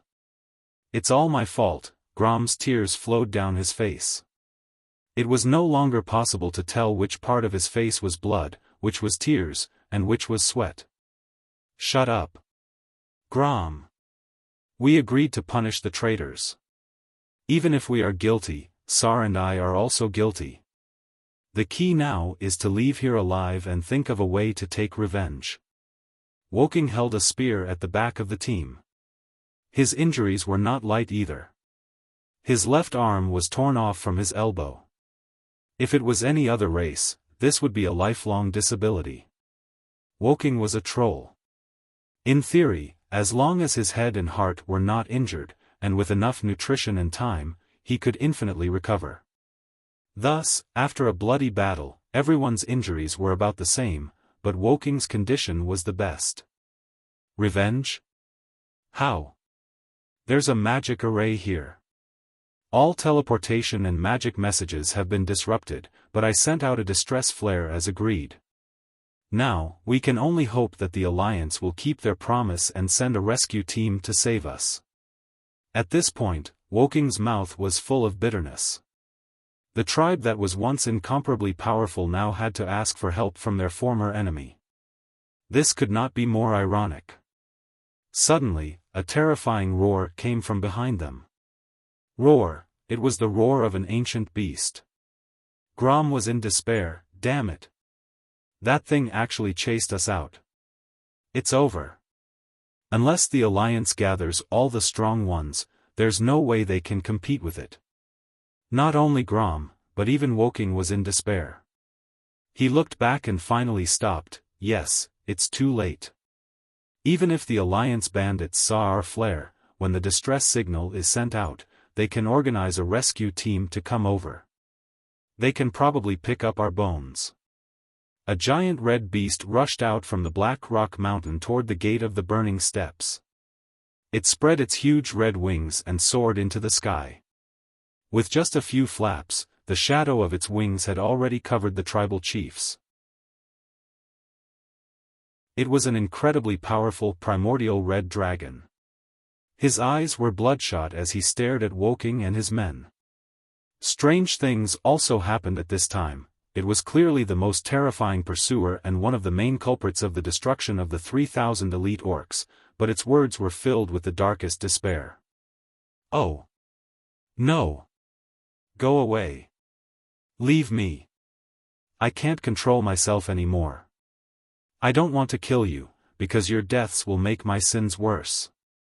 Although Woking wanted to refute, if you don't want to kill us, don't attack.